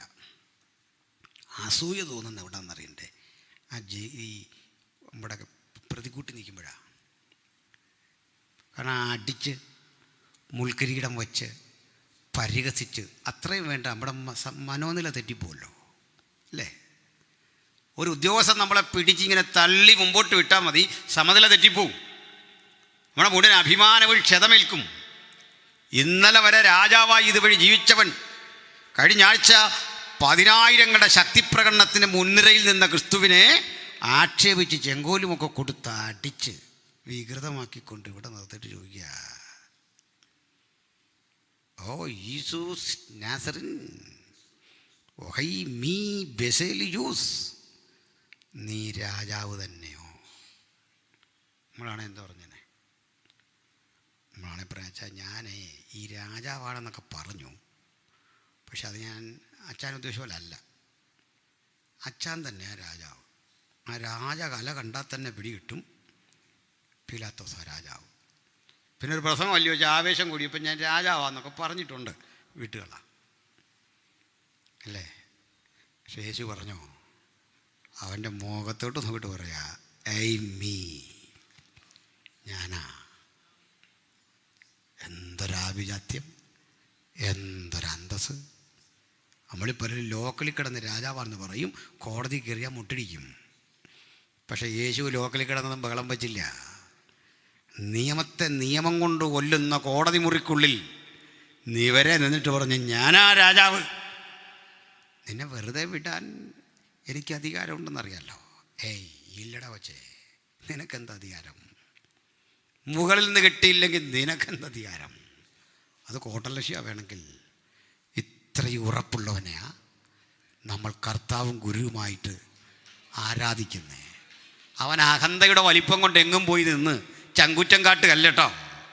ആവശ്യത്തിൻ്റെ മുമ്പിലെ ആ ചങ്കുറപ്പും ആ കരുത്തുമാണ് നമ്മെ ഇന്നും ശക്തരാക്കുന്നത്. പ്രതിസന്ധിക്ക് മുമ്പിലറിയാം അവനൊന്ന് ഗർജിക്കും, യഹൂദാഗോത്രത്തിലെ സിംഹം. പക്ഷെ കാണുന്ന ഏവനും തോന്നും ഇത് സൗമ്യനായ കുഞ്ഞാട്. ആ സൗമ്യനായ കുഞ്ഞാടിനെ വാഴ്ത്തിപ്പാടുമ്പോഴും ഒന്ന് നമുക്കറിയാം, ആവശ്യങ്ങളുടെ മുമ്പിൽ ഗർജിച്ചു മാത്രം ശീലമുള്ള അജയ്യനായ ദൈവപുത്രനെയാ നമ്മൾ രാജാതിരാജാവും കർത്താതി കർത്താവുമായി അനുധാവനം ചെയ്യുന്നത്. ബലം നമ്മിലും വ്യാപരിക്കട്ടെ. ബലം തിരിച്ചു പോകുന്നു. അങ്ങനെ ഇരിക്കുക, ലോകമഹായുദ്ധം ശക്തിപ്പെട്ടതും യുദ്ധത്തിൽ ബ്രിട്ടൻ തോക്കാൻ തുടങ്ങുന്നതും വെയ്സ്മാൻ സപ്പോർട്ട് ചെയ്യുന്നതും, അങ്ങനെ ബ്രിട്ടൻ ജയിച്ചു. ഞാൻ പറഞ്ഞ വേഗത്തിലൊന്നും ബ്രിട്ടൻ ജയിച്ചില്ല, സമയക്കുറവുകൊണ്ട് ഞാനങ്ങ് ജയിപ്പിച്ചത്. എന്നെയല്ല, അതൊരു യുദ്ധമല്ലേ, പോട്ടെ. ആരെങ്കിലും പ്രവചന പ്രസംഗരൊക്കെ യുദ്ധത്തെ തൊട്ടുപോയാൽ നമുക്കിത്, ഇവരീ പറയുന്ന ഉപകരണം ഇന്നും ഇതുവരെ ശാസ്ത്രം കണ്ടുപിടിച്ചിട്ടില്ല. ഒത്തിരി സാധനങ്ങളാണ്. ഈയിടയ്ക്ക് ഒരാൾ പറയുക, പ്രകാശത്തിൻ്റെ 3 ഇരട്ടി വേഗതയുള്ള മിസൈലാണ് ഇന്ത്യ വിട്ടേന്ന്. ഭയങ്കരമായിപ്പോയല്ലോ.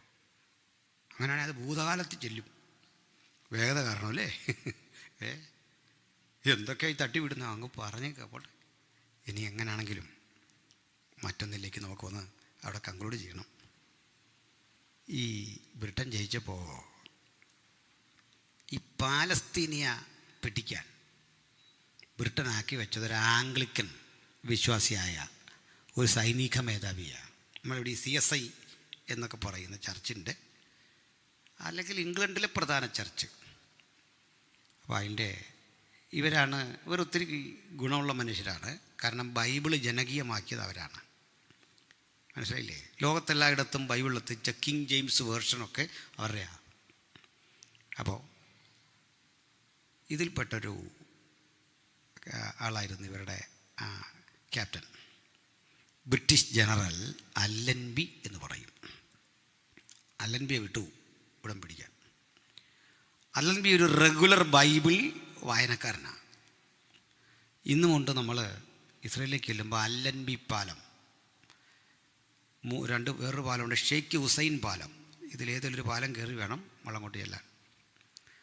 അല്ലൻബി പാലം അന്ന് അല്ലൻബി ക്രോസ് ചെയ്ത സ്ഥലമാണ്. നമ്മൾ ഈ ബെയിലി പാലം കമ്പിയിലൊക്കെ ഉണ്ടാക്കുന്ന പട്ടാളക്കാരുടെ പാലം വഴി അക്കരെ കയറി. അതിന്ന് പുതുക്കിയപ്പണത്.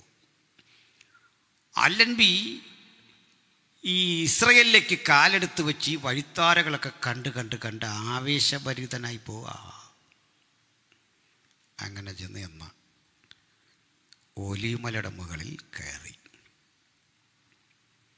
ബൈനോക്കുലർ കൊണ്ട് ഇങ്ങനൊന്ന് നോക്കി. മനോഹരമായ ഗലീലിയ തടാകം, യോർദാൻ ദൂരക്കൂടി ഒഴുകിപ്പോകുന്നൊക്കെ ഇങ്ങനെ കാണാം. ഒരു നൂല് പോലെ പുറത്തേക്ക് നോക്കി. തൊട്ട് താഴെ കിടക്കുന്നു പണ്ട് ചിതറി തകർന്നു പോയ ജെറുസലേമിൻ്റെ അവശിഷ്ടങ്ങൾ.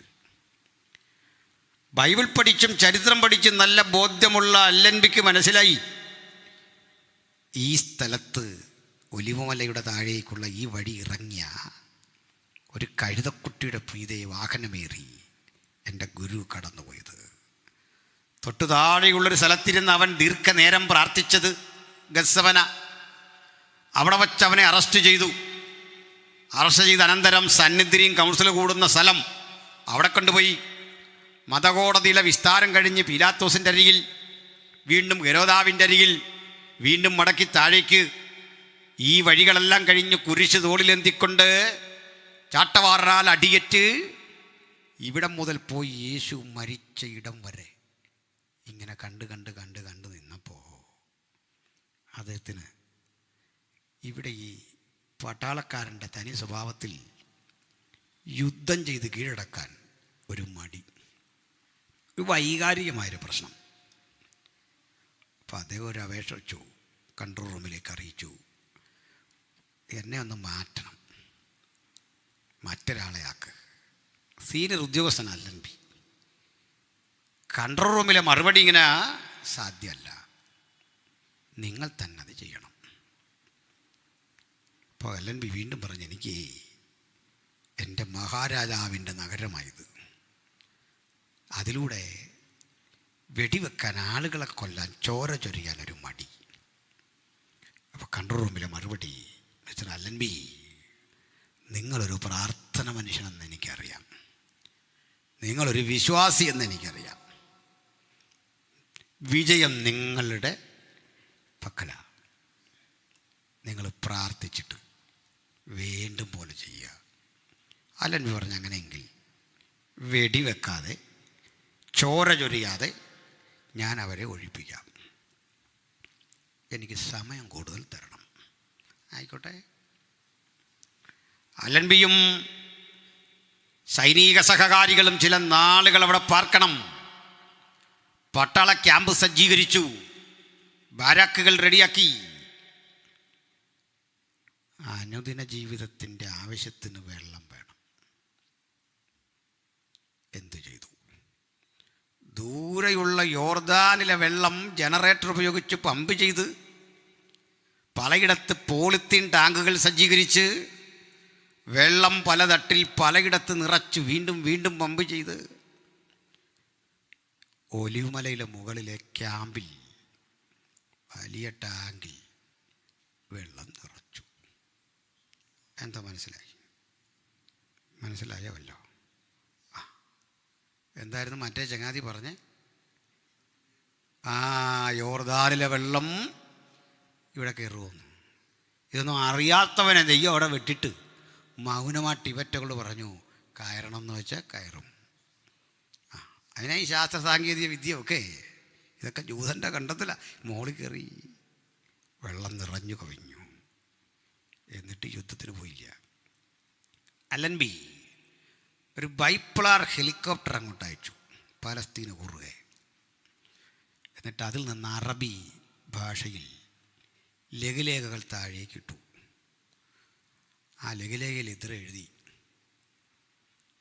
കുഞ്ഞുങ്ങളെ കണ്ടോ, എതിരാളികളെ വിളിച്ചതാണ് പ്രായം കാരണം. നിങ്ങൾ നമ്മുടെ ഇന്ത്യ ഇതുപോലെ വാണിംഗ് കൊടുത്തോട്ടോ, ഇത് എഴുതത്തിലാണ്. നിങ്ങൾ വെള്ളത്തിലൂടെ നീന്തിക്കിടക്കാമെന്ന് വിചാരിക്കരുത്. കാരണം സമുദ്രം, മെഡിറ്ററേനിയൻ ഞാൻ മുഴുവൻ എൻ്റെ നിയന്ത്രണത്തിന് കീഴിലാക്കി. കപ്പലിൽ കയറിയൊന്നും പോരുത്, പറന്നു പോകാൻ ശ്രമിക്കരുത്. ആകാശത്തിൻ്റെ നിയന്ത്രണവും ഇപ്പോൾ എൻ്റെ കയ്യിലാണ്. ഇഴഞ്ഞ് നീങ്ങരുത്, കരയും ഞാൻ കൊട്ടി അടച്ചിരിക്കുന്നു. ഇത്രയും തന്നെ വേണമെന്നില്ല പേടിക്കാനല്ലേ. ഒറ്റ വഴി, കീഴടങ്ങുക, ഇല്ലെങ്കിൽ ഞാൻ വെടിവെക്കും. കണ്ടോ, എന്തിനാ അതിരി വലിച്ചു വാരി 50 പേജ് രൂപക്കത്ത് എഴുതി അവസാനം കൊല്ലുമെന്ന് പറയുന്നതിൽ നല്ലതല്ലേ അല്ലേ? പേരുമില്ല, നാളുമില്ല, വിലാസവുമില്ല, അവസാനം പറയാ കൊല്ലും. അതിൽ നല്ല ഒറ്റ വാക്ക്, കീഴടങ്ങുക അല്ലെങ്കിൽ വെടിവെക്കും. എന്നിട്ട് പേരും താഴെ എഴുതി എന്ന് അല്ലൻ ബി. ഈ ലഘുലേഖ താഴെ കിട്ടിയ പാവം വിദ്യാഭ്യാസം ഇല്ലാത്ത അറബികൾ ഇത്രേ മനസ്സിലായുള്ളൂ, കീഴടങ്ങുക എന്ന് അല്ലൻ ബി. ഇവർ ഈ അല്ലൻ ബി എന്നത് അവരുടെ ഭാഷയെ മനസ്സിലാക്കിയത് അല്ലാ എഗെയിൻസ്റ്റ് യു, അല്ലാ എതിരായി. ഇതങ്ങ് പ്രചരിച്ചു, അല്ലാ എതിരാ പറഞ്ഞു കേട്ട്. കണ്ടോ, വിദ്യാഭ്യാസമില്ലേ വരുന്ന ഗതികേടേ. ആർക്കെങ്കിലും വേണ്ടല്ലേ? ഇപ്പോഴൊക്കെ മാറി കേട്ടോ, യൂണിവേഴ്സിറ്റിയൊക്കെ ആയി. ഏതായാലും ഇവർ ഓരോരുത്തർ കീഴടങ്ങി. രസമല്ല, അല്ലൻബിയുടെ ഹെലികോപ്റ്റർ ഇങ്ങനെ പറക്കുമ്പോൾ സഖ്യശക്തി അയച്ചു കൊടുത്ത മറ്റൊരു ഹെലികോപ്റ്റർ, ഒരു യുദ്ധവിമാനം ക്ലോക്ക് വൈസിൽ ഇങ്ങനെ വട്ടം ചുറ്റുക. അതുവഴി റഷ്യ അയച്ചു കൊടുത്തൊരു സഹായക വിമാനം ആൻറ്റി ക്ലോക്ക് വൈസിൽ പറക്കുക. അന്തരീക്ഷമെങ്ങും വിമാനങ്ങളുടെ ഇരമ്പൽ. ഭയചകിതരായി കീഴടങ്ങുന്ന അറബികൾ ഓരോരുത്തരായി ആയുധം വെച്ച് കീഴടങ്ങി വെള്ളക്കൊടിയുടെ തണലിൽ സമാധാനം എന്നിങ്ങനെ വിളിച്ചു പറയുക. അന്തരീക്ഷം മുഖരിതമായി ആകാശത്തിലൂടെ തരംഗം വിളങ്ങും. ഇത്തരം യുദ്ധവിമാനങ്ങൾ പറക്കുമ്പോൾ പ്രവാചകൻ പണ്ടെഴുതി വെച്ച വചനം നിവൃത്തിയായി. അന്നാളിൽ പക്ഷി ചുറ്റിപ്പറന്നു കാക്കും പോലെ ഞാൻ ജെറുസലേമിനെ കാത്തുകൊള്ളും. യെരുസലേമിനെ തൊടുന്നവർക്ക് അവൾ ഭാരമുള്ളൊരു കല്ലായി മാറും. കാലമെത്ര കഴിഞ്ഞാലും തൻ്റെ വാഗ്ദത്തത്തിൽ വിശ്വസ്തൻ. അതിന് വേണ്ടതെല്ലാം അണിയറയിൽ സജ്ജീകരിച്ചു. അതിനെ ഇങ്ങനെ സംക്ഷേപിക്കാം, അന്ന് കിട്ടിയതാ പാലത്തി. ബ്രിട്ടൻ്റെ കൈ വന്നു. ബ്രിട്ടൻ ഇത് പതിച്ചു കൊടുക്കാമെന്നൊക്കെ പറഞ്ഞെങ്കിലും നടന്നില്ല. നടക്കാഞ്ഞത് കൂടെയുള്ള സഖ്യകക്ഷി റഷ്യ. പിന്നെ ഉള്ളത് അറബ് രാജ്യങ്ങളാണ്. ആര് പറഞ്ഞത് ചെയ്യരുത്. ഒടുക്കം നിർബന്ധത്തിന് വഴങ്ങി ബ്രിട്ടൻ ഒരു അനുവാദം കൊടുത്തു. ഓരോ യഹൂദനും ലോകത്തെവിടെ ചെതറിപ്പോയാലും തിരിച്ചു വരാം, എന്നിട്ട് ഇവിടെ വന്ന് പാർക്കാം, വില കൊടുത്ത് മേടിച്ചോണം, ഫ്രീ ആയിട്ട് കൊടുക്കാമെന്ന് പറഞ്ഞാൽ. അങ്ങനെ ജൂതന്മാർ 1914 ആരംഭിച്ച ലോകമഹായുദ്ധം തീരുമ്പോഴേക്കും 19 ക്രമേണ മടങ്ങി ചെന്നു. സ്ഥലം വില കൊടുത്തു വാങ്ങി. ബ്രിട്ടൻ അന്നൊരു വല്ലാത്ത പണിയും കൂടെ കാണിച്ചു. യോർദാൻ്റെ അക്കരെയുള്ള ആ ഭൂപ്രദേശങ്ങളെല്ലാം കൂടെ മറ്റൊരു രാജ്യമാക്കി അങ്ങ് മാറ്റി. അങ്ങോട്ട് കയറില്ലെന്ന് പറഞ്ഞു. ആ സ്ഥലത്തിന് ഒരു പേരിട്ടു, യോർദാൻ. ഈ യോർദാൻ ആരും ചോദിക്കാതെ ഉണ്ടാക്കി, ചോദിക്കാതെ കിട്ടിയ ഒരു രാജ്യമാണ്. എന്നിട്ട് ഇത് നയിക്കാൻ മക്കപ്പള്ളിയിൽ ബാങ്ക് വിളിക്കുന്ന ഒരു ഉസ്താദിൻ്റെ കുടുംബത്തെ വിളിച്ചിട്ട് പറഞ്ഞു, ഇത് എടുത്തോളാൻ പറഞ്ഞു. അങ്ങനെ അവർ വന്ന് ഈ രാജ്യത്തിൻ്റെ പേരിട്ടു ഹാഷിമൈറ്റ് കിങ്ഡം ഓഫ് അമാൻ. മനസ്സിലായോ? എന്നാലും ഇവിടെ എന്നോടൊരു സൗരം ചോദിച്ചു, ഈ മുഹമ്മദ് അബ്രാമിൻ്റെ കൊച്ചുമകനായിട്ട് നമ്മുടെ ഇസ്മയിലിൻ്റെ മകനായിട്ടൊക്കെ വരുമോ ഇന്നത്തെ മുസ്ലിംസ്? രണ്ടായിട്ടതിനെ കാണണം. അറാബ്സ് വേറെ, മുസ്ലിംസ് വേറെ. അറാബ്സ് എന്ന് പറഞ്ഞാൽ ഒരു ദേശീയതയുടെ പേര്, അറബികൾ. ആ അറബികളിൽ പണ്ട് ഇഷ്ടംപോലെ ക്രിസ്ത്യാനികളുണ്ടാകും. നമ്മൾ കുവൈറ്റിലൊക്കെ ഞങ്ങൾ ചെല്ലുന്നത് ഒരു അറബി പാസറുടെ വിസയിലാണ്. ചോദിച്ചാൽ അറിയായിരിക്കും. തലപ്പാവയ്ക്കുള്ള ആൾ അറബി, ആ കൾച്ചറും ഉണ്ട്. പക്ഷേ പാസ്റ്ററാണ്. നിസാറെന്നും യാസീൻ എന്നൊക്കെ പേരുള്ള പാസ്റ്റർമാരുണ്ട്. അതൊരു ദേശത്തിൻ്റെ പേരാ, മനുഷ്യരുടെ പേരാ. ആ സ്ഥലങ്ങൾ ഇസ്ലാം ശക്തിപ്പെട്ടപ്പോൾ അവരിൽ ഭൂരിപക്ഷം പേര് കൺവെർട്ട് ചെയ്ത് മുസ്ലിമായി. അറബികളെല്ലാം മുസ്ലിങ്ങളായിരുന്നില്ല, അവർ കൺവെർട്ട് ചെയ്ത് മുസ്ലിമായി. ഇനി ഇന്ത്യ അടക്കമുള്ള, ഇന്തോനേഷ്യ അടക്കമുള്ള രാജ്യങ്ങളിലെ തദ്ദേശവാസികളും കൺവെർട്ട് ചെയ്ത് മുസ്ലിങ്ങളായി. ഇതെല്ലാം അബ്രഹാമിൻ്റെ കൊച്ചുമക്കളല്ല, ഇസ്മായിലരും അല്ല. മനസ്സിലായോ? അപ്പോൾ ഒരു ചോദ്യം, ഈ മുഹമ്മദരാ, അതൊക്കെ ഹാഷിമിയാണ്, കുടുംബപ്പേരാ ഹാഷിമികൾ. ഈ ഹാഷിമൈറ്റ് കിങ്ഡം ഓഫ് അമാൻ എന്ന് പറഞ്ഞാൽ എന്താ? അമാൻ എന്ന പേര് കേൾക്കുമ്പോൾ ഓർത്തോണം, നമ്മുടെ അമോന്യർ, മോവാബിയുടെ കൂടെ അമോന്യരില്ലേ, അതായത് ലോത്തിൻ്റെ മക്കൾ, അതല്ലേ അമോന്യർ. അപ്പം ലോത്തിൻ്റെ കൊച്ചുമകനാണ് ആര്? ഹാഷിമികൾ. പെട്ടിയോ? ഞാനിതൊരു വീഡിയോ ഇട്ട് ചലഞ്ച് ചെയ്തിട്ട് ഒരാളും മറുപടി പറയാൻ വന്നില്ല. വരാൻ പറഞ്ഞു, വംശാവലിയൊക്കെ പഠിച്ചേക്കാന്ന് പറഞ്ഞു. തെളിയിക്കാൻ പറ്റിയില്ല. എന്താ പറഞ്ഞു വെച്ചേ? സംഗതി മനസ്സിലായോ? അപ്പോൾ അത് ഒത്തിരി പറയാതിരിക്കുക ഭംഗി. ലോകത്തിൻ്റെ മക്കളുടെ കഥ മനസ്സിലായില്ലേ? ഇന്നും ആ ജീവിതത്തിൽ നിന്നും വലിയ വ്യത്യാസം ഇല്ലാതെ ആ കൾച്ചറവിടെ പോവാ. ഏതായാലും നമുക്കവിടെ ഒത്തിരി പറയേണ്ട ആവശ്യമില്ല. അങ്ങനെ ചോദിക്കാതെ കിട്ടിയ രാജ്യമാണ് യോർദാൻ. ഇപ്പുറത്ത് യോർദാൻ്റെ ഇക്കരയുള്ള ഈ സ്ഥലം, യോർദാൻ്റെ പശ്ചിമ തീരത്തെ ഈ വെസ്റ്റ് ബാങ്ക്, യുദ്ധം വരുമ്പോഴെല്ലാം നമ്മൾ കണ്ട വെസ്റ്റ് ബാങ്ക്, ഗസ, ഇങ്ങനെയാണ് കിടക്കുന്നത്. ഗാസയാണ് ഗസ. ഇതെല്ലാം പെട്ടെന്ന് നമ്മൾ കേൾക്കും. ഇവിടെ ഒരു പ്രശ്നം ഉണ്ടായി. ഈ വന്ന ജൂതന്മാർ സ്ഥലം വില കൊടുത്തു വാങ്ങി. നമ്മൾ പൊന്നിൻ വില എന്നൊക്കെ പറഞ്ഞ പോലെ 10 മടങ്ങ് വില കൊടുത്ത് വാങ്ങുക മാത്രമല്ല, പണമില്ലാത്തവർക്ക് ഇങ്ങോട്ട് കടക്കാൻ പലിശരഹിത വായ്പകൾ കൊടുത്തു കൂട്ടുകാർക്ക്. അവിടെ ഒരു വാക്യം നിങ്ങളെ വായിച്ച് കേൾപ്പിക്കാം. എസെക്കിയേൽ പ്രവചനം 43-ാം അധ്യായം, യെശയ്യാ 43-ന്റെ-5 ഒന്ന് വായിച്ചു. യെശയ്യാ 43-ന്റെ-5.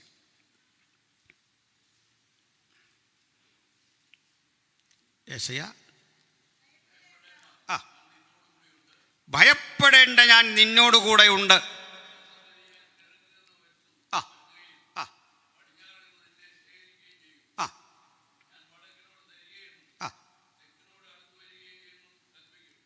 തടുത്തു വെക്കരുതെന്ന് കൽപ്പിക്കും.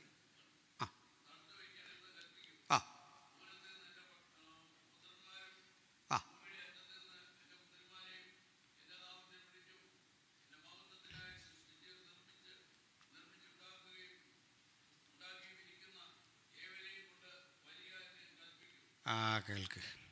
ഈ വാക്യം മിക്കവാറും പേർക്ക് അറിയാം അല്ലേ? ഞാൻ നിന്റെ സന്തതിയെ കിഴക്ക് നിന്ന് വരുത്തും, പടിഞ്ഞാറ് നിന്ന് ശേഖരിക്കും.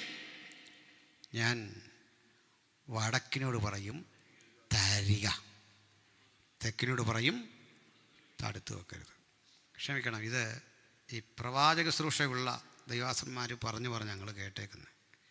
നമ്മൾ മനസ്സിലാക്കിയതെല്ലാം ഇത് കാശുമായിട്ട് ബന്ധപ്പെട്ടാണ്. നമ്മുടെ നന്മയൊക്കെ ആരാണ്ട് തടഞ്ഞു വെച്ചു, അത് വരുത്തുന്ന കഥയാണ്. അത് കേൾക്കുമ്പോഴേക്കും നമ്മൾക്ക് ആഹ്ലാദം കൊണ്ട് നിൽക്കാൻ പറ്റില്ല. പക്ഷേ എങ്ങനെ വ്യാഖ്യാനിച്ചാലും ഇതും പണമായിട്ടൊരു ബന്ധമില്ല, ഒരു ബന്ധമില്ല. എന്താണെന്ന് അറിയണ്ടേ? ഇത് വേണേ നമുക്ക് എഡിറ്റ് ചെയ്തൊന്ന് ചുരുക്കമായിരുന്നു. ഞാൻ നിൻ്റെ സന്തതിയെ കിഴക്കും പടിഞ്ഞാറും തെക്കും വടക്കുമെന്ന് വരുത്തും. ഇതല്ലേ ഉത്തരം, കാര്യം. എന്നാൽ ദൈവാത്മാവിൻ്റെ ഭാഷ കൃത്യതയുള്ളതാണെന്നതാണ് ഇനി കാണുന്നത്. ഇതിൻ്റെ അർത്ഥം എന്താ? ലോകമെമ്പാടും ചിതറിപ്പോയ ജൂതന്മാരിൽ കിഴക്കൻ രാജ്യങ്ങളിലേക്ക് പോയ ജൂതനെ തിരിച്ച് ഇസ്രയേലിൽ കൊണ്ടുവരാൻ വലിയ പ്രയാസം ഉണ്ടായില്ല. ഇന്ത്യ അടക്കമുള്ള രാജ്യങ്ങളിൽ പോയ ജൂതന്മാരെ തിരിച്ചു കൊണ്ടുവരാൻ എളുപ്പമായിരുന്നു. ഞങ്ങൾ പോവാമെന്ന് പറഞ്ഞപ്പോൾ നമ്മൾ പറഞ്ഞു, പോക്കോ, നിങ്ങൾക്ക് എപ്പോൾ വേലും ഇവിടെ വരാം, ഇത് നിങ്ങളുടെ ഹോം ലാൻഡാണ്. അങ്ങനെ കണ്ണീരോടെയാണ് നമ്മൾ ഇവരെ വിട്ടേ അല്ലേ? കണ്ടോ, ഭാഷ വളരെ മൃദുവായി വരുത്തും. പടിഞ്ഞാറ് നിന്ന് ശേഖരിക്കും. അവിടെയും ഭാഷ ന്യായമായ ഭാഷയാണ്, ഫോഴ്സൊന്നും വേണ്ട. കാരണം പാശ്ചാത്യ രാജ്യങ്ങളിൽ പോയ അമേരിക്ക അടക്കമുള്ള രാജ്യങ്ങളിൽ കിടക്കുന്ന ജൂതനും നല്ല ബന്ധമാണ്, അവർക്കും തിരിച്ച് ഇസ്രയേലിൽ വരാം. എന്നാൽ വടക്കുണ്ടല്ലോ, ജർമ്മനി, റഷ്യ, ഈ രാജ്യങ്ങളിലൊക്കെ പോയ ജൂതനെ വിടുകല, വിസ കൊടുക്കൂല.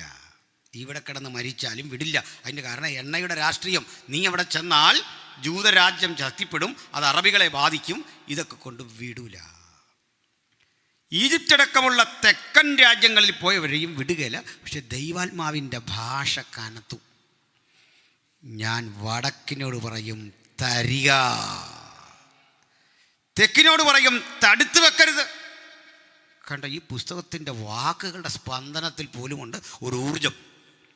ഹല്ലേലൂയ! ഇതാ ദൈവജനത്തിൻ്റെ അതിൻ്റെ ശക്തിയുടെ ആഴമൊന്ന് നോക്കിക്കേ. ആ ഭാഷയ്ക്ക് പോലുമുണ്ട് കൃത്യമായി ഇടപെടാൻ കഴിയുന്ന ദൈവിക ചൈതന്യത്തിൻ്റെ ഊഷ്മളമായൊരിടപെടൽ. അങ്ങനെ അവർ തിരിച്ചു 48 ഇവർ ശക്തിപ്പെട്ടു.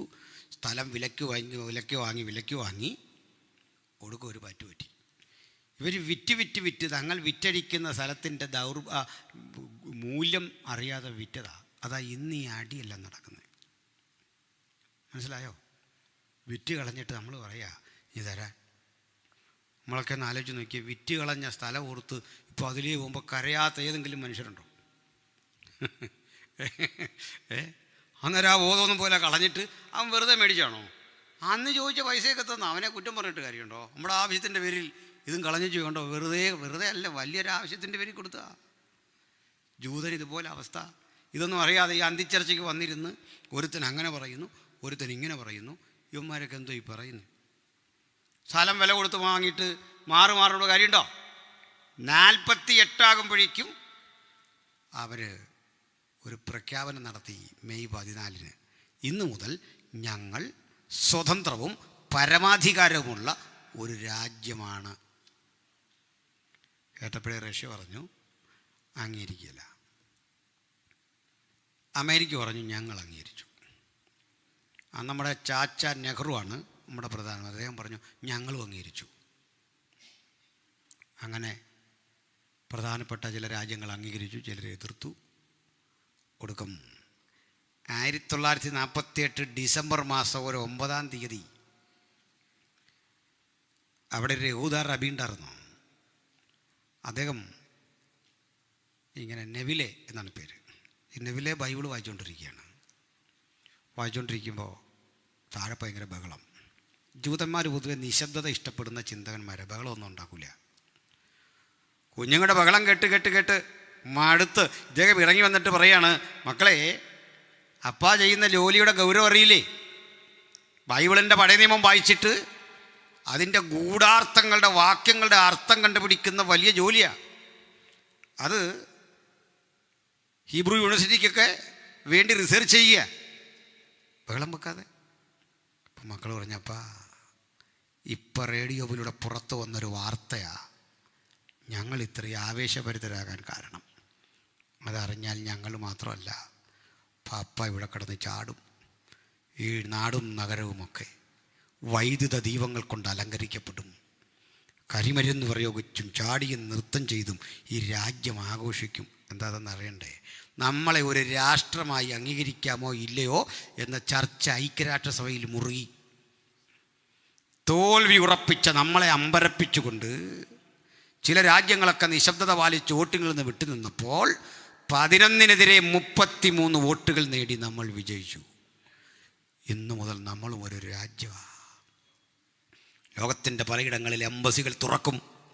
നമ്മുടെ വിമാനങ്ങൾ അതുവഴി ഇരമ്പിപ്പായും. അവിടുന്ന് ആളുകൾ ഇവിടേക്കും നാം അവിടേക്കും യാത്ര തിരിക്കും. പേരും പെരുമയുമില്ലാതെ വിലാസം നഷ്ടപ്പെട്ട നമുക്ക് വിലാസം വന്ന ദിവസമാണ്. ഇത് കണ്ടിട്ട് യഹൂദ റബി നിലത്തേക്ക് വീണ് പൊട്ടിക്കരഞ്ഞു. കാരണം അയാൾ വായിച്ചത് യെശയ്യാ 66. അവിടെ എഴുതിയിരിക്കുക, ഈ വകയുള്ളത് ആർ കേട്ടിട്ടുള്ളൂ?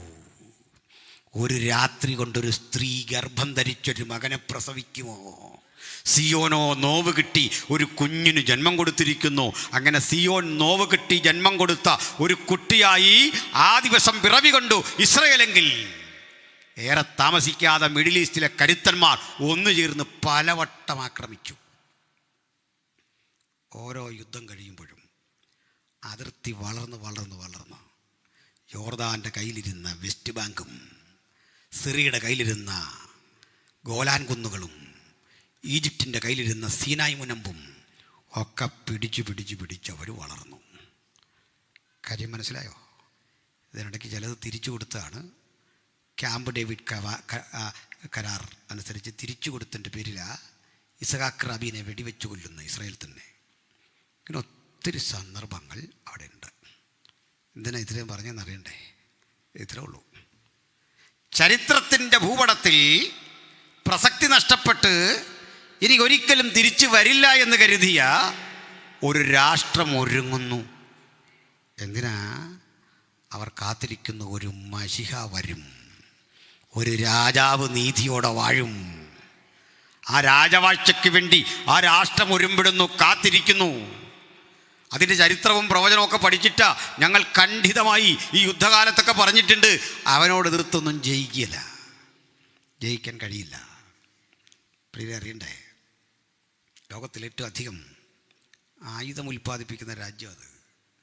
അവരോട് ഏറ്റവും അധികം ആയുധം വാങ്ങുന്ന രാജ്യമാണ് ഇന്ത്യ. ആത്മാർത്ഥയോടെ ഇന്ത്യ അവർ സ്നേഹിക്കുന്നത്. ഇനി ചില രസകരമായ കാര്യങ്ങൾ പറയാം.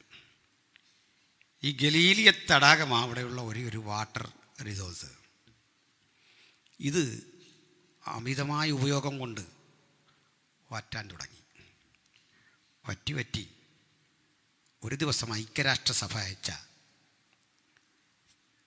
സയൻറ്റിസ്റ്റുകളുടെ സംഘം ഇവിടെ പഠനം നടത്തി. ഈജിപ്തിൽ നിന്ന്, സിറിയയിൽ നിന്ന്, യോർദാനിൽ നിന്നുമൊക്കെ വന്ന സംഘം ഐക്യരാഷ്ട്രസഭയുടെ നേതൃത്വത്തിൽ പഠനം നടത്തിയ ഒരു റിപ്പോർട്ട് പുറത്തു കൊണ്ടുവന്നു. 1996 ആകുമ്പോഴേക്കും ഗലീലക്കടലിലെ വെള്ളം വറ്റും, വെള്ളം കിട്ടാക്കനിയാകും. ഏറ്റവും വിലപിടിപ്പുള്ള വസ്തുവായി ഓരോ ഇസ്രയേലിനും വെള്ളം മാറും.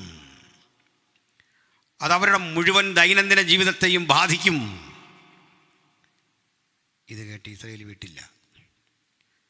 മെഡിറ്ററേനിയൻ കടലിലെ വെള്ളം പലയിടങ്ങളിൽ പമ്പ് ചെയ്ത് ക്വാളിറ്റി ഉള്ള ഉപ്പ് ഉൽപ്പാദിപ്പിച്ച് ശേഷിച്ച ജലം ഹെർമോന്യമലയുടെ മുകളിൽ കയറ്റി അവിടെ നിന്ന് താഴേക്കൊഴുക്കി. അങ്ങനെ ഈ വെള്ളം ഉയർന്നു.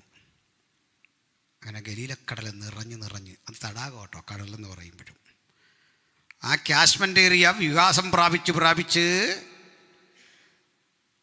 96 വറ്റിപ്പോകുമെന്ന് നിരീക്ഷിച്ച സയൻറ്റിസ്റ്റുകളില്ലേ 3 രാജ്യങ്ങളിൽ നിന്ന് വന്നേ. 93 3 വർഷങ്ങളുടെ മുമ്പേ ഈ സ്ഥലങ്ങളിലേക്കെല്ലാം കുപ്പിവെള്ളം കയറ്റി അയച്ച് ലാഭം കൊയ്തുന്നവൻ അവനോട് കയറിയ ഈ പാട്ടയും കൊണ്ട് കളിക്കാൻ പോകുന്നത്. നിശ്ചയദാർഢ്യം എന്താണെന്ന് പറയാനാ? മറ്റൊന്നുണ്ട്. അവിടെ പ്രഥമ പ്രധാനമന്ത്രി അധികാരത്തിലേറി. അപ്പോൾ ഈ മനുഷ്യനെ ഒന്ന് സ്വീകരിക്കാൻ കൊടുക്കാൻ പൂക്കളില്ല, മുഴുവൻ മരുഭൂമിയാണ്. ഒരു ബൊക്കെ കൊടുക്കണമല്ലോ, പ്ലാസ്റ്റിക് കൊടുക്കുന്നത് എങ്ങനെ? അന്നറിയുന്നത് കൊടുക്കാനുള്ള പൂക്കളില്ല, വറ്റി വരണ്ട് കിടക്കുന്ന മരുഭൂമി.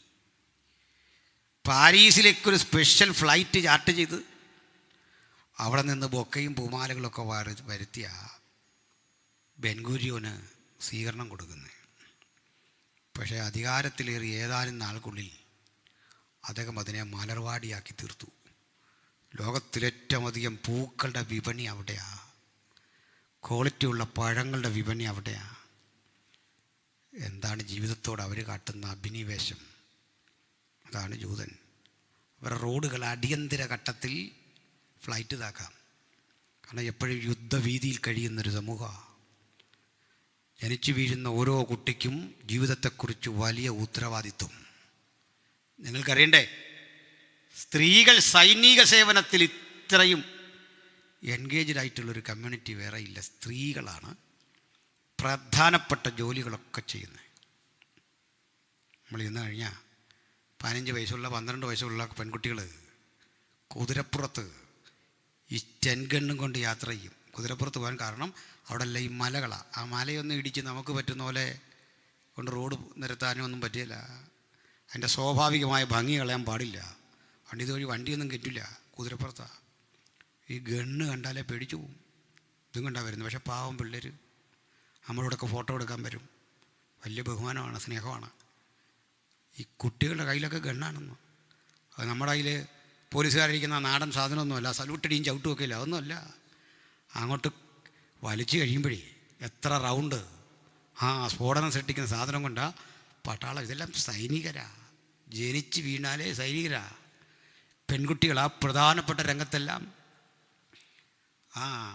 എമിഗ്രേഷൻ ക്ലിയറൻസിൻ്റെ ഭാഗത്തെല്ലാം ഇരിക്കുന്ന സ്ത്രീകളാണ്. എങ്ങോട്ട് നോക്കിയാലും സ്ത്രീകളാണ് പ്രധാനപ്പെട്ട ചുമതല, പോലീസിലും മിലിറ്ററിയിലും എല്ലാം. അതിനൊരു കാരണമുണ്ട്. എന്താണെന്നറിയോ? രമ്യ പറയുക, അന്നാളിൽ അവരുടെ സ്ത്രീകൾ അവരുടെ പുരുഷനെ കാക്കും.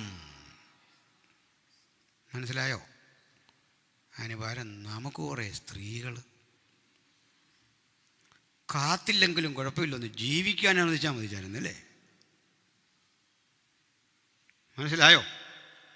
പോട്ടെ. കണ്ടോ സ്ത്രീകൾ എങ്ങനെ പരിരക്ഷിക്കുന്നതെന്ന് കണ്ടില്ലേ? അപ്പോൾ ജൂത സ്ത്രീകൾ കണ്ടോ, പണ്ടേ പറയുന്നുണ്ട് തിറവുള്ള എബ്രായ സ്ത്രീകളല്ലേ? മര്യാദക്കാരാ പൊതുവെ. ചുമ്മാതെ നമ്മൾ ഈ കാണുന്ന വാർത്തയൊന്നും കറക്റ്റല്ല. BBC നമ്മുടെ നാട്ടിലെ ഈ ചാനലുകളെല്ലാം ജിഹാദികൾ വിലക്കെടുത്ത് അവർക്ക് അനുകൂല വാർത്തയെ കൊടുക്കുന്നത്. യോം കിപ്പൂർ പോലെയുള്ള ആഘോഷം നടക്കുമ്പോഴേ, യോം കിപ്പൂർ എന്ന് പറഞ്ഞാൽ അവരുടെ മഹാപാപ പരിഹാര ദിനം, ആ ദിവസം തിരഞ്ഞെടുത്ത ഇവരെ ആക്രമിക്കുന്നത്. മനസ്സിലായില്ലേ? അവരുടെ ആയുധശേഷിയൊക്കെ വെച്ച് നോക്കിയാലേ ഇത് 10 മിനിറ്റ് കൊണ്ട് തീർക്കാം യുദ്ധം. അവർ അതൊന്നും പോകുന്നവരല്ല. പിന്നെ അതിര് വിട്ട് വരുമ്പോൾ ഒരു ചെറിയ തിരിച്ചടി. ക്ഷമയ്ക്ക് പരിധിയില്ലല്ലേ? ഗത്യന്തരമില്ലെങ്കിൽ ഒരടി. അതായി കണ്ടത്. ഹല്ലേലൂയ, സ്തോത്രം. ഇതാണ് ജൂതൻ. അവൻ ചരിത്രത്തിലേക്ക് തിരിച്ചു വന്നു. ഇനി വേറെ കാര്യങ്ങളൊക്കെ ഉണ്ട്, സമയക്കുറവുകൊണ്ട് അങ്ങോട്ട് പോകുന്നില്ല. ഇനി മറ്റൊരു കാര്യം കൂടെ പറഞ്ഞ് നമ്മുടെ ചിന്ത പൂർത്തീകരിക്കാം.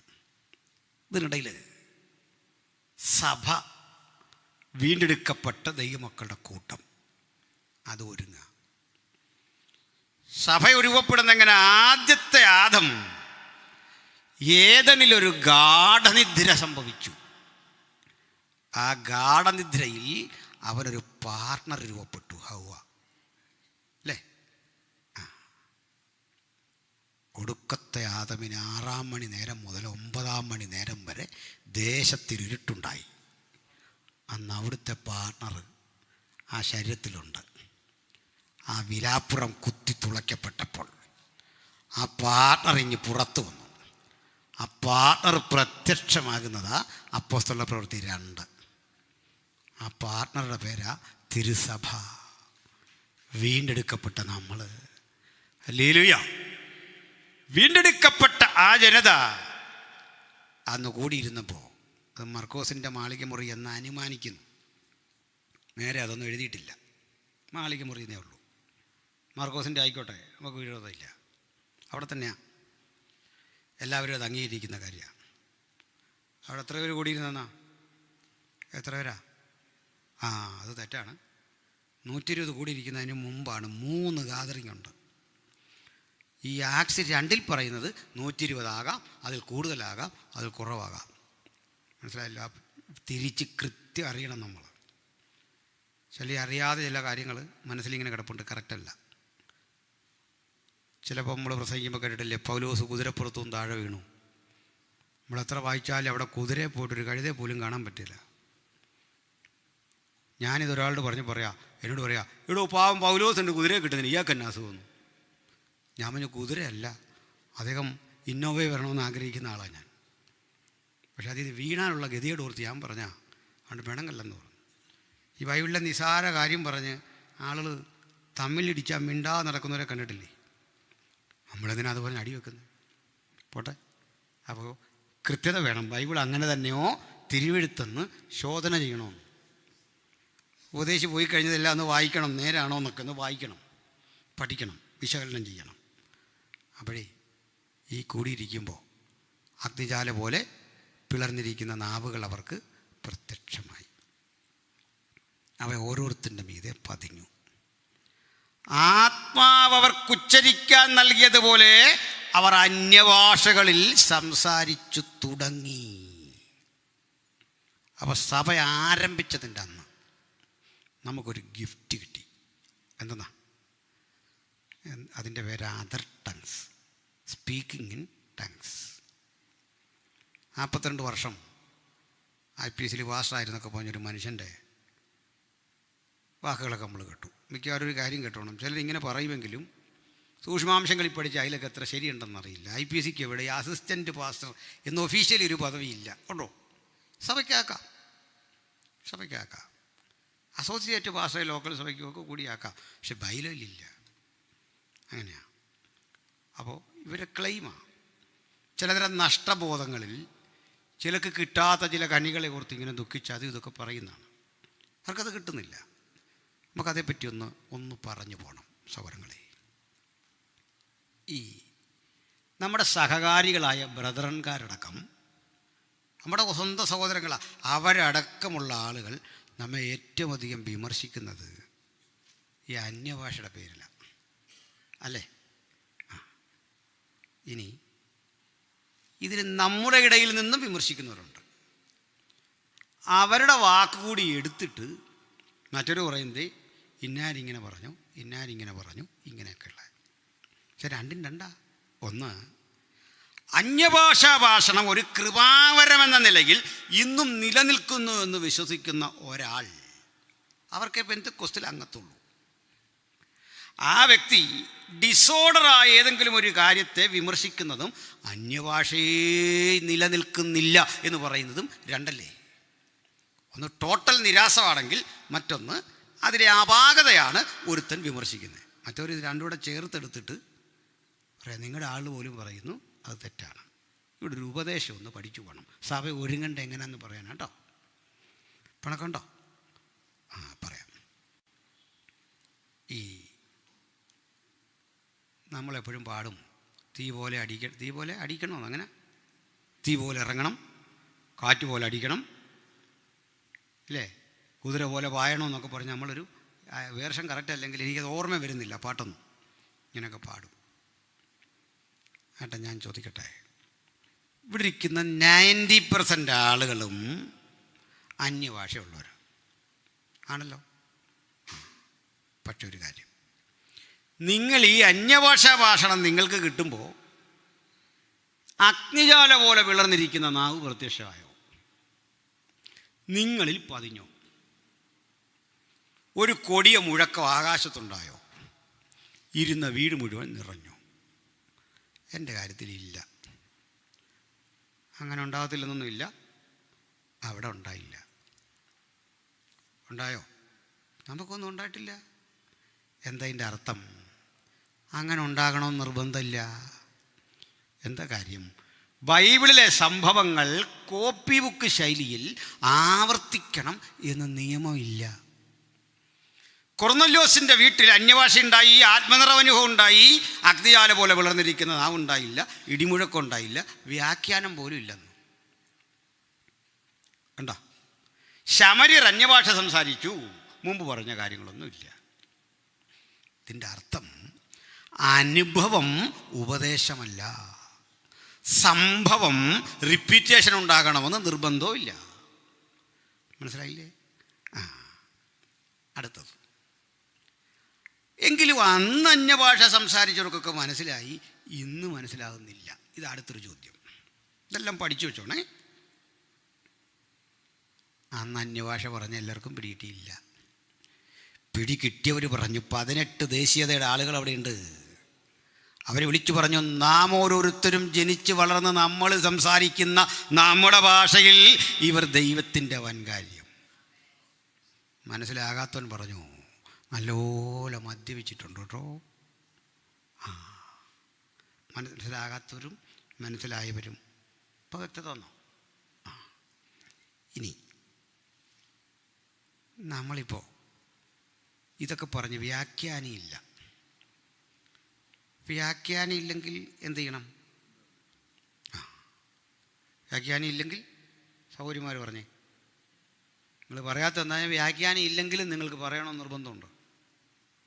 നിങ്ങൾ പറയുന്നില്ലേ, പാട്ട് പാടുന്ന കുഞ്ഞുങ്ങളും പ്രസംഗിക്കാൻ വരുന്ന ആളും പറയും നമുക്ക് കുറച്ചു നേരം അന്യഭാഷ പറഞ്ഞുകൊണ്ടിരിക്കാം. എന്ന ഒരു കാര്യം, വ്യാഖ്യാനിയില്ലെങ്കിൽ അന്യഭാഷക്കാരൻ മിണ്ടാതിരിക്കണമെന്നില്ല. ഇല്ലെന്ന് അങ്ങനെ വചനമില്ല. റഫറൻസൂടെ പറഞ്ഞേക്കാം. 1 കൊരിന്ത്യർ 14:28 പിന്നെ വായിച്ചാൽ മതി. വ്യാഖ്യാനിയില്ലെങ്കിൽ അന്യഭാഷക്കാരൻ സഭയിൽ മിണ്ടാതെ തന്നോടും ദൈവത്തോടും സംസാരിക്കട്ടെ. നിർത്താനല്ല, മിണ്ടാതെ സംസാരിക്കണം. ഇതിൻ്റെ അർത്ഥം എന്താ? പബ്ലിക് നോയ്സൻസ് ആകരുതെന്ന്. അതേ ഉള്ളൂ. അപ്പോൾ നമ്മളെല്ലാവരും ഇവിടെ അന്യഭാഷ പറയുമ്പോൾ പബ്ലിക് ന്യൂസൻസ് ആകുമോ? ഇല്ല. കാരണം അവിശ്വാസി അകത്ത് വന്നാൽ ഭ്രാന്തുണ്ടെന്ന് പറയുകയില്ലയോ. അവിശ്വാസി വരാൻ സാധ്യത കുറവുള്ള ഇടമായി ആരാധന നമ്മളെ ഉള്ളൂ. അതുകൊണ്ട് പാസ്റ്റർ എന്ത് പറയുന്നു, നിങ്ങളെന്ത് പറയുന്നു, അത് ആരാധനയാണെന്ന് പരസ്പരം ബോധ്യം വരുന്ന ഇടത്ത് ഓരോരുത്തർക്കും ആരാധിക്കാം. പക്ഷേ ഈ കൺവെൻഷൻ കാണിക്കുന്ന പണിയൊക്കെ ഒരു വല്ലാത്ത പണിയാണ് നമ്മളിന്ന് കാണിക്കുന്ന പലരും. അവിടെ നിയന്ത്രണമുണ്ട്. മനസ്സിലാകുന്നില്ല. കറക്റ്റ് ഡോക്ടറിനെ പറയത്തുള്ളൂ. ഇല്ലേ നിങ്ങളിത് കഴിഞ്ഞാലും ചോദിക്കണം. ഇനി നമ്മളെല്ലാം പറയും വ്യാഖ്യാനി ഇല്ല, ഞാൻ വ്യാഖ്യാനിയെ കണ്ടിട്ടില്ല, പണ്ടൊക്കെ വ്യാഖ്യാനി ഉണ്ടായിരുന്നു. അത് നമ്മുടെ ഒരു പ്രശ്നം പറയാം. നമ്മളെ ഇതാരോടാ ഈ പറയുന്നേ? എനിക്കില്ലെന്ന് നിങ്ങളും നിങ്ങൾക്കില്ലെന്ന് ഞാനും അതല്ലേ ഈ പറഞ്ഞുകൊണ്ടിരിക്കുന്നേ. അല്ല നിങ്ങൾക്ക് എന്നാ ഉണ്ടാകാഞ്ഞേ? അല്ല എനിക്കെന്നാ ഉണ്ടാകാഞ്ഞേ? നമ്മൾ മറ്റൊരുത്തനിൽ ഇത് ഉണ്ടോ എന്ന് നോക്കാതെ ഇന്ന് വരെ സ്വന്തം ജീവിതത്തിലുണ്ടോ എന്ന് പരിശോധിച്ചില്ല. കാരണം എനിക്കെന്തുകൊണ്ട് ഉണ്ടാകുന്നില്ലെന്ന് എനിക്കറിയാം. നിങ്ങളാരെങ്കിലും ഉണ്ടെങ്കിൽ എനിക്കതൊരു ഉപകാരമൊന്നും. അങ്ങനെയാണോ പോണ്ടേ? നമ്മൾ കൺഫസ് ചെയ്യണം.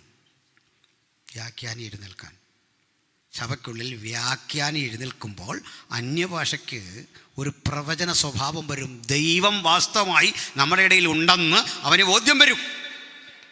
അന്യഭാഷ സുപ്രധാന. ഇനി അടുത്തതിന് ഇല്ല.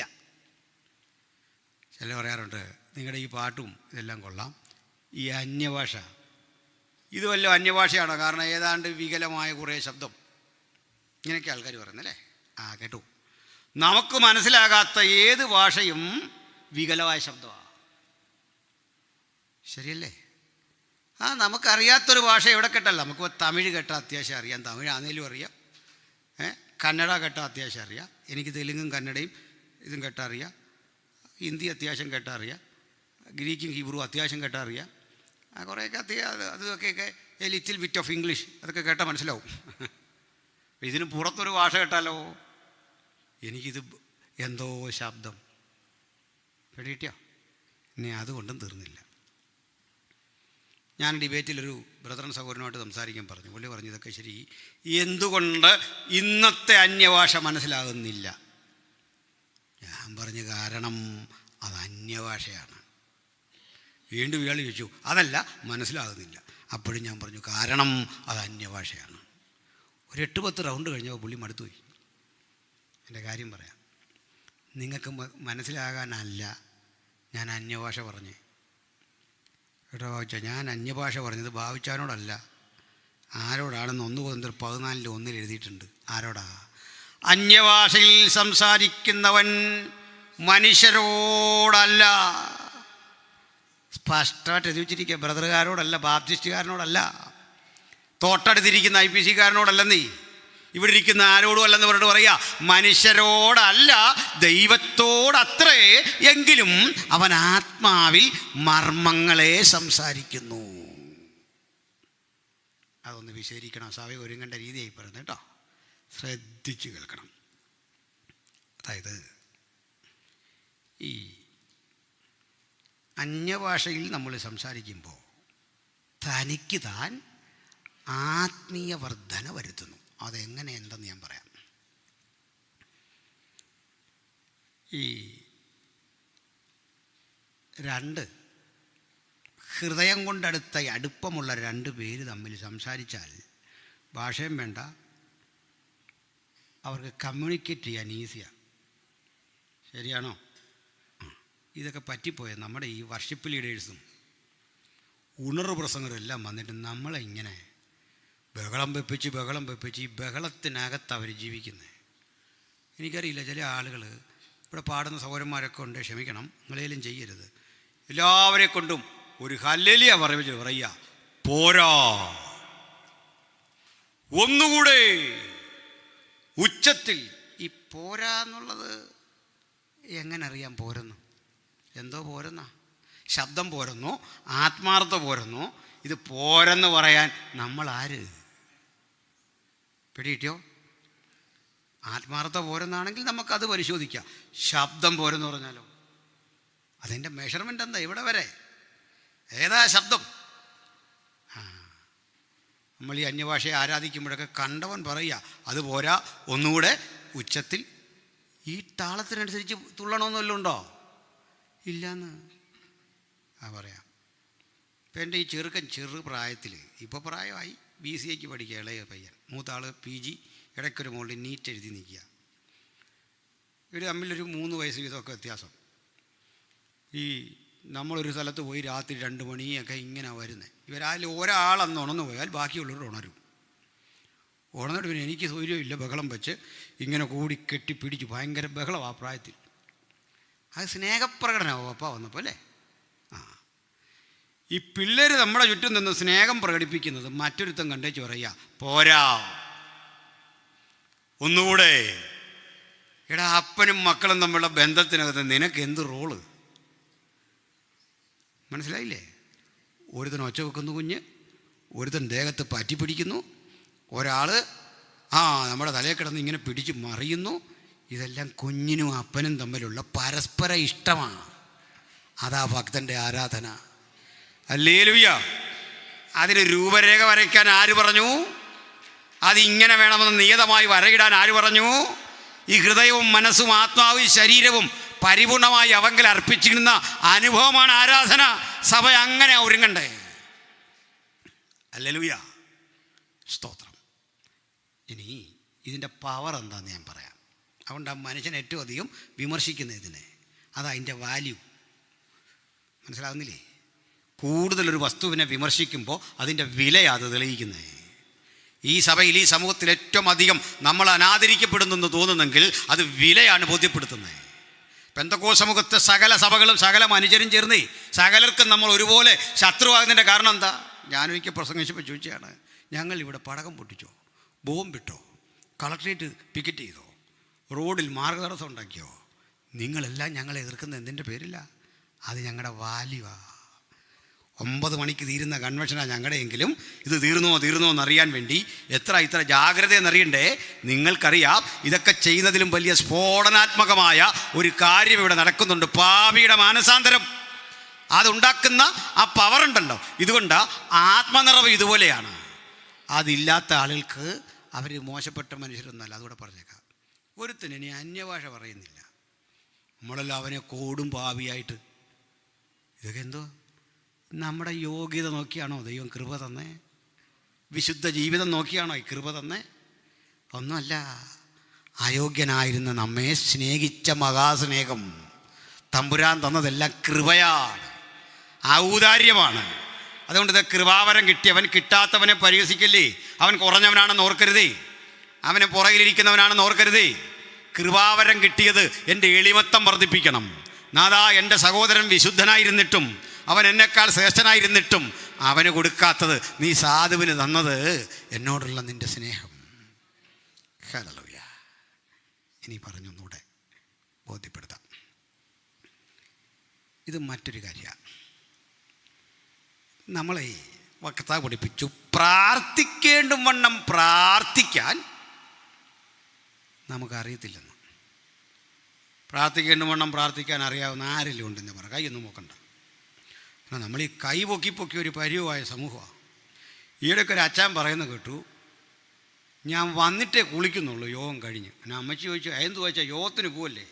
അതല്ല, അവിടുന്ന് തിരിച്ചു വന്നിരിച്ചിരി കൊട്ടൻ ചുക്കാതിയൊക്കെ തേച്ച് കുളിക്കണം, കാരണം നല്ല എക്സസൈസ് കിട്ടുമെന്ന്. അവിടെ യോഗത്തിന് ചെന്നാൽ നമ്മൾ ഇങ്ങനെ വെക്കണം, എന്തെല്ലാം ഗോഷ്ഠിയായി കാണിക്കുന്നത്. ഇതായി നാട്ടുകാരൻ അപഹസിക്കുന്നത്. അതിലേക്കൂടെ വരികയാണേ.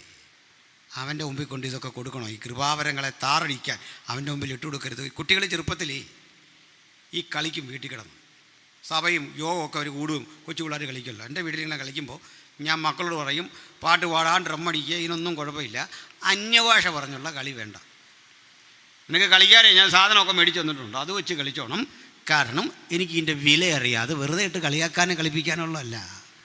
നല്ല ആത്മപ്രേരണയുള്ളവർ മാത്രം ആത്മനിറവിൻ്റെ പ്രചോദനത്താൽ ദൈവാത്മാവ് ഇടപെടുന്ന അവസരത്തിൽ ഹൃദയം തുറന്ന് ദൈവത്തോട് സംസാരിക്കാനുള്ള ഭാഷ അത്. കമ്മ്യൂണിക്കേഷൻ്റെ കാര്യം കൂടെ പറയാം. പ്രാർത്ഥിക്കേണ്ട വണ്ണം പ്രാർത്ഥിക്കാൻ നമുക്കറിയില്ല. ഉദാഹരണം പറയാം, ഞാൻ നിങ്ങളോട് പ്രാർത്ഥന ചോദിച്ചു, നിങ്ങൾ വൈകിട്ടിരുന്ന് പ്രാർത്ഥിക്കുക, കർത്താവേ ഇന്ന് ഇവിടെ വന്ന് അനുഗ്രഹിച്ചോട്ടെന്ന് പറഞ്ഞ ദൈവാസനെ അനുഗ്രഹിക്കണേ. കുറേ കഴിഞ്ഞിട്ട് കർത്താവ് ചോദിക്കും, നീ അനുഗ്രഹിക്കണേ എന്ന് പറഞ്ഞ് മസിൽ പിടിക്കാൻ തുടങ്ങിയിട്ട് കുറേ നേരമായി. എങ്ങനെ അനുഗ്രഹിക്കണം നമുക്കറിയത്തില്ല. എന്നെപ്പറ്റി ഒന്നും നിങ്ങൾക്ക് അറിയില്ലെന്ന്, നിങ്ങളെപ്പറ്റി എനിക്കും അറിയത്തില്ല, പാസ്റ്റർക്കും അറിയില്ല, നിങ്ങൾക്ക് പാസ്റ്ററെ അറിയില്ല. എന്താ കാര്യം? ഇവിടെ എഴുന്നേറ്റ് നിന്ന് നിങ്ങൾ പറയല്ലേ സാക്ഷി. ആ സാക്ഷി പറഞ്ഞത് മുഴുവൻ എടുത്തു നോക്കിയാൽ ഇന്ന് വരെ നമ്മൾ യഥാർത്ഥ സാക്ഷ്യം പറഞ്ഞില്ല. വേദന പാതിയിലധികം വിഴുങ്ങി, ആരോടും പറയാതെ അങ്ങ് മാറ്റി എഡിറ്റ് ചെയ്തേ. ഒരു പബ്ലിക്ക് കേട്ട കുഴപ്പമില്ലാത്ത കാര്യം മാത്രമാണ് ഇവിടെ നിന്ന് പറഞ്ഞത്, ചങ്ക് പൊട്ടി പറഞ്ഞത്. ചില വാക്കൊന്നും പുറത്തു വന്നില്ല. അതുകൊണ്ട് പാസ്റ്റർക്ക് അറിയില്ല നിങ്ങളുടെ വേദന, പാസ്റ്റർ വേദന നിങ്ങൾക്കും അറിയില്ല, ലോകത്താർക്കും അറിയില്ല. പക്ഷേ ഇതറിയുന്ന ഒരുത്തനുണ്ട്. ഇത് അറിയിക്കേണ്ട ഒരു കോടതിയുണ്ട്, ഒരു സ്ഥലം. കോടതിക്കൊരു പ്രത്യേകതയുണ്ട്, കോടതിക്കൊരു വ്യവഹാര ഭാഷയുണ്ട്. അത് പഠിച്ചവനെ അത് പറയാൻ പറ്റൂ. അവിടെ നമുക്ക് ഈ ഭാഷ അറിയാത്തത് കൊണ്ട് സർക്കാർ അംഗീകരിച്ചൊരു ബാരിസ്റ്ററെ, ഒരു അഭിഭാഷകൻ നമുക്ക് വേണ്ടി സംസാരിക്കും. അതുകൊണ്ട് ആ വക്കീലാണെങ്കിലും കേസ് നടത്താൻ വേറൊരു വക്കീലിനെ വെക്കുന്നതിനാ. അതിന് കാരണമുണ്ട്. എനിക്കറിയാത്ത ലൂപ്പ് ഹോളുകൾ അയാൾക്കറിയാം. കാരണം ഞാനതിലെ ഒരാളെന്നുള്ള നിലയിൽ ഇടപെടുന്നെങ്കിൽ അയാൾ കേസിനെ പുറത്തുനിന്ന് കാണുമ്പോൾ കുറേ കൂടെ കാര്യങ്ങൾ കിട്ടും. അതിനയാൾ വാദിക്കാൻ നിൽക്കുക. നമ്മളിതെല്ലാം പറയുമ്പോൾ ഇദ്ദേഹം കോടതിയോട് നമുക്ക് വേണ്ടി സംസാരിക്കുക. അതിൽ പിഴവ് പറ്റിയാൽ നേരെ അകത്ത് പോകുന്ന കേസാണ്, അഴി എണ്ണേണ്ട കേസാണ്. പക്ഷേ ഞാൻ അഴി എണ്ണില്ല എന്ന് എനിക്ക് ഉറപ്പാണ്. കാരണം എൻ്റെ ബാരിസ്റ്ററി, എൻ്റെ അഭിഭാഷകൻ എനിക്ക് വേണ്ടി സകലതും ചെയ്യുന്നവനാണെന്ന് മാത്രമല്ല, സകലതും പെയ്ഡാക്കിയതിൻ്റെ കാൽവരയുടെ കൊലമരത്തിൽ കൊടുത്തു തീർത്ത രസീത് അവൻ്റെ പക്കലുണ്ടെന്ന് പറയാ. അവനെ ശിക്ഷിക്കാനാവാത്ത വിധത്തിൽ 33 തിരുവയസ്സിലെ രക്തം കൊണ്ട് വിലക്കി വാങ്ങിയ, അഡോപ്റ്റ് ചെയ്ത ആ തെളിവാ ഇത്. കണ്ടോ, ഇതങ്ങോട്ട് ഉയർത്തിപ്പിടിച്ചിട്ട് അങ്ങോട്ട് പറയുമ്പോൾ വാദിഭാഗം തോറ്റ് തകർന്ന് തുന്നം പാടിപ്പോകും.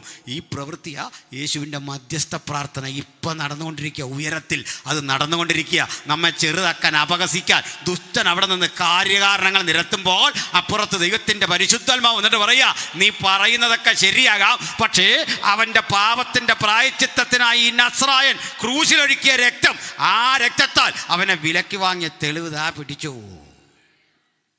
ഇതങ്ങോട്ട് പറയാൻ ഉച്ചരിച്ചുകൂടാത്ത ഞരക്കങ്ങളാൽ നമ്മുടെ നാവിനെ കൊണ്ട് പരിശുദ്ധാത്മാവ് നമുക്ക് വേണ്ടി സംസാരിപ്പിക്കുന്നതാണ് അന്യഭാഷ. അർത്ഥമറിഞ്ഞെന്ന് പറഞ്ഞു നോക്കിക്കേ, അർത്ഥമറിഞ്ഞ് രാവെളുക്കോളം ഒന്ന് പറഞ്ഞു നോക്കിക്കേ. ഇരുട്ടിൻ്റെ ശക്തികൾ അകന്നകന്നകന്ന് തകരുന്ന അനുഭവം ജീവിതത്തെ സംജാതമാകും. ആത്മാവിലെ ആരാധന രോഗശാന്തിയാണ്. ആത്മാവിലെ ആരാധന കണ്ണുകൾക്ക് ചൈതന്യമാണ്. അത് ഹൃദയത്തിന് പ്രകാശനമാണ്. അത് നമ്മുടെ അഹന്തയും നമ്മുടെ എല്ലാ കുറവുകളും പരിഹരിച്ച് നമ്മെ ശക്തരാക്കുന്ന ഒരു മെക്കാനിസം നമ്മുടെ ശരീരത്തിൽ രൂപപ്പെട്ടു വരിക. ഇതുകൊണ്ടാകണം ഭൂരിപക്ഷ ആളുകളും ഇതിനെ എതിർക്കുന്നത്. അതുകൊണ്ട് ഭക്തന്മാരെങ്കിലും ഇവിടെ ഇരിക്കുന്ന ദൈവത്തിൻ്റെ മക്കൾ അതിൻ്റെ വില മനസ്സിലാക്കണം. മാത്രമല്ല സഭയിൽ സകല കൃപാവരങ്ങളും രൂപപ്പെട്ടു വരാൻ ജനത്തെ എഴുന്നേൽപ്പിക്കാൻ പ്രാർത്ഥിക്കണം. ഈ നമ്മുടെ സഭകൾക്ക് ഇന്ന് എന്തെങ്കിലും കുറവുണ്ടെങ്കിൽ ആത്മപ്രവൃത്തിയുടെ കുറവാ.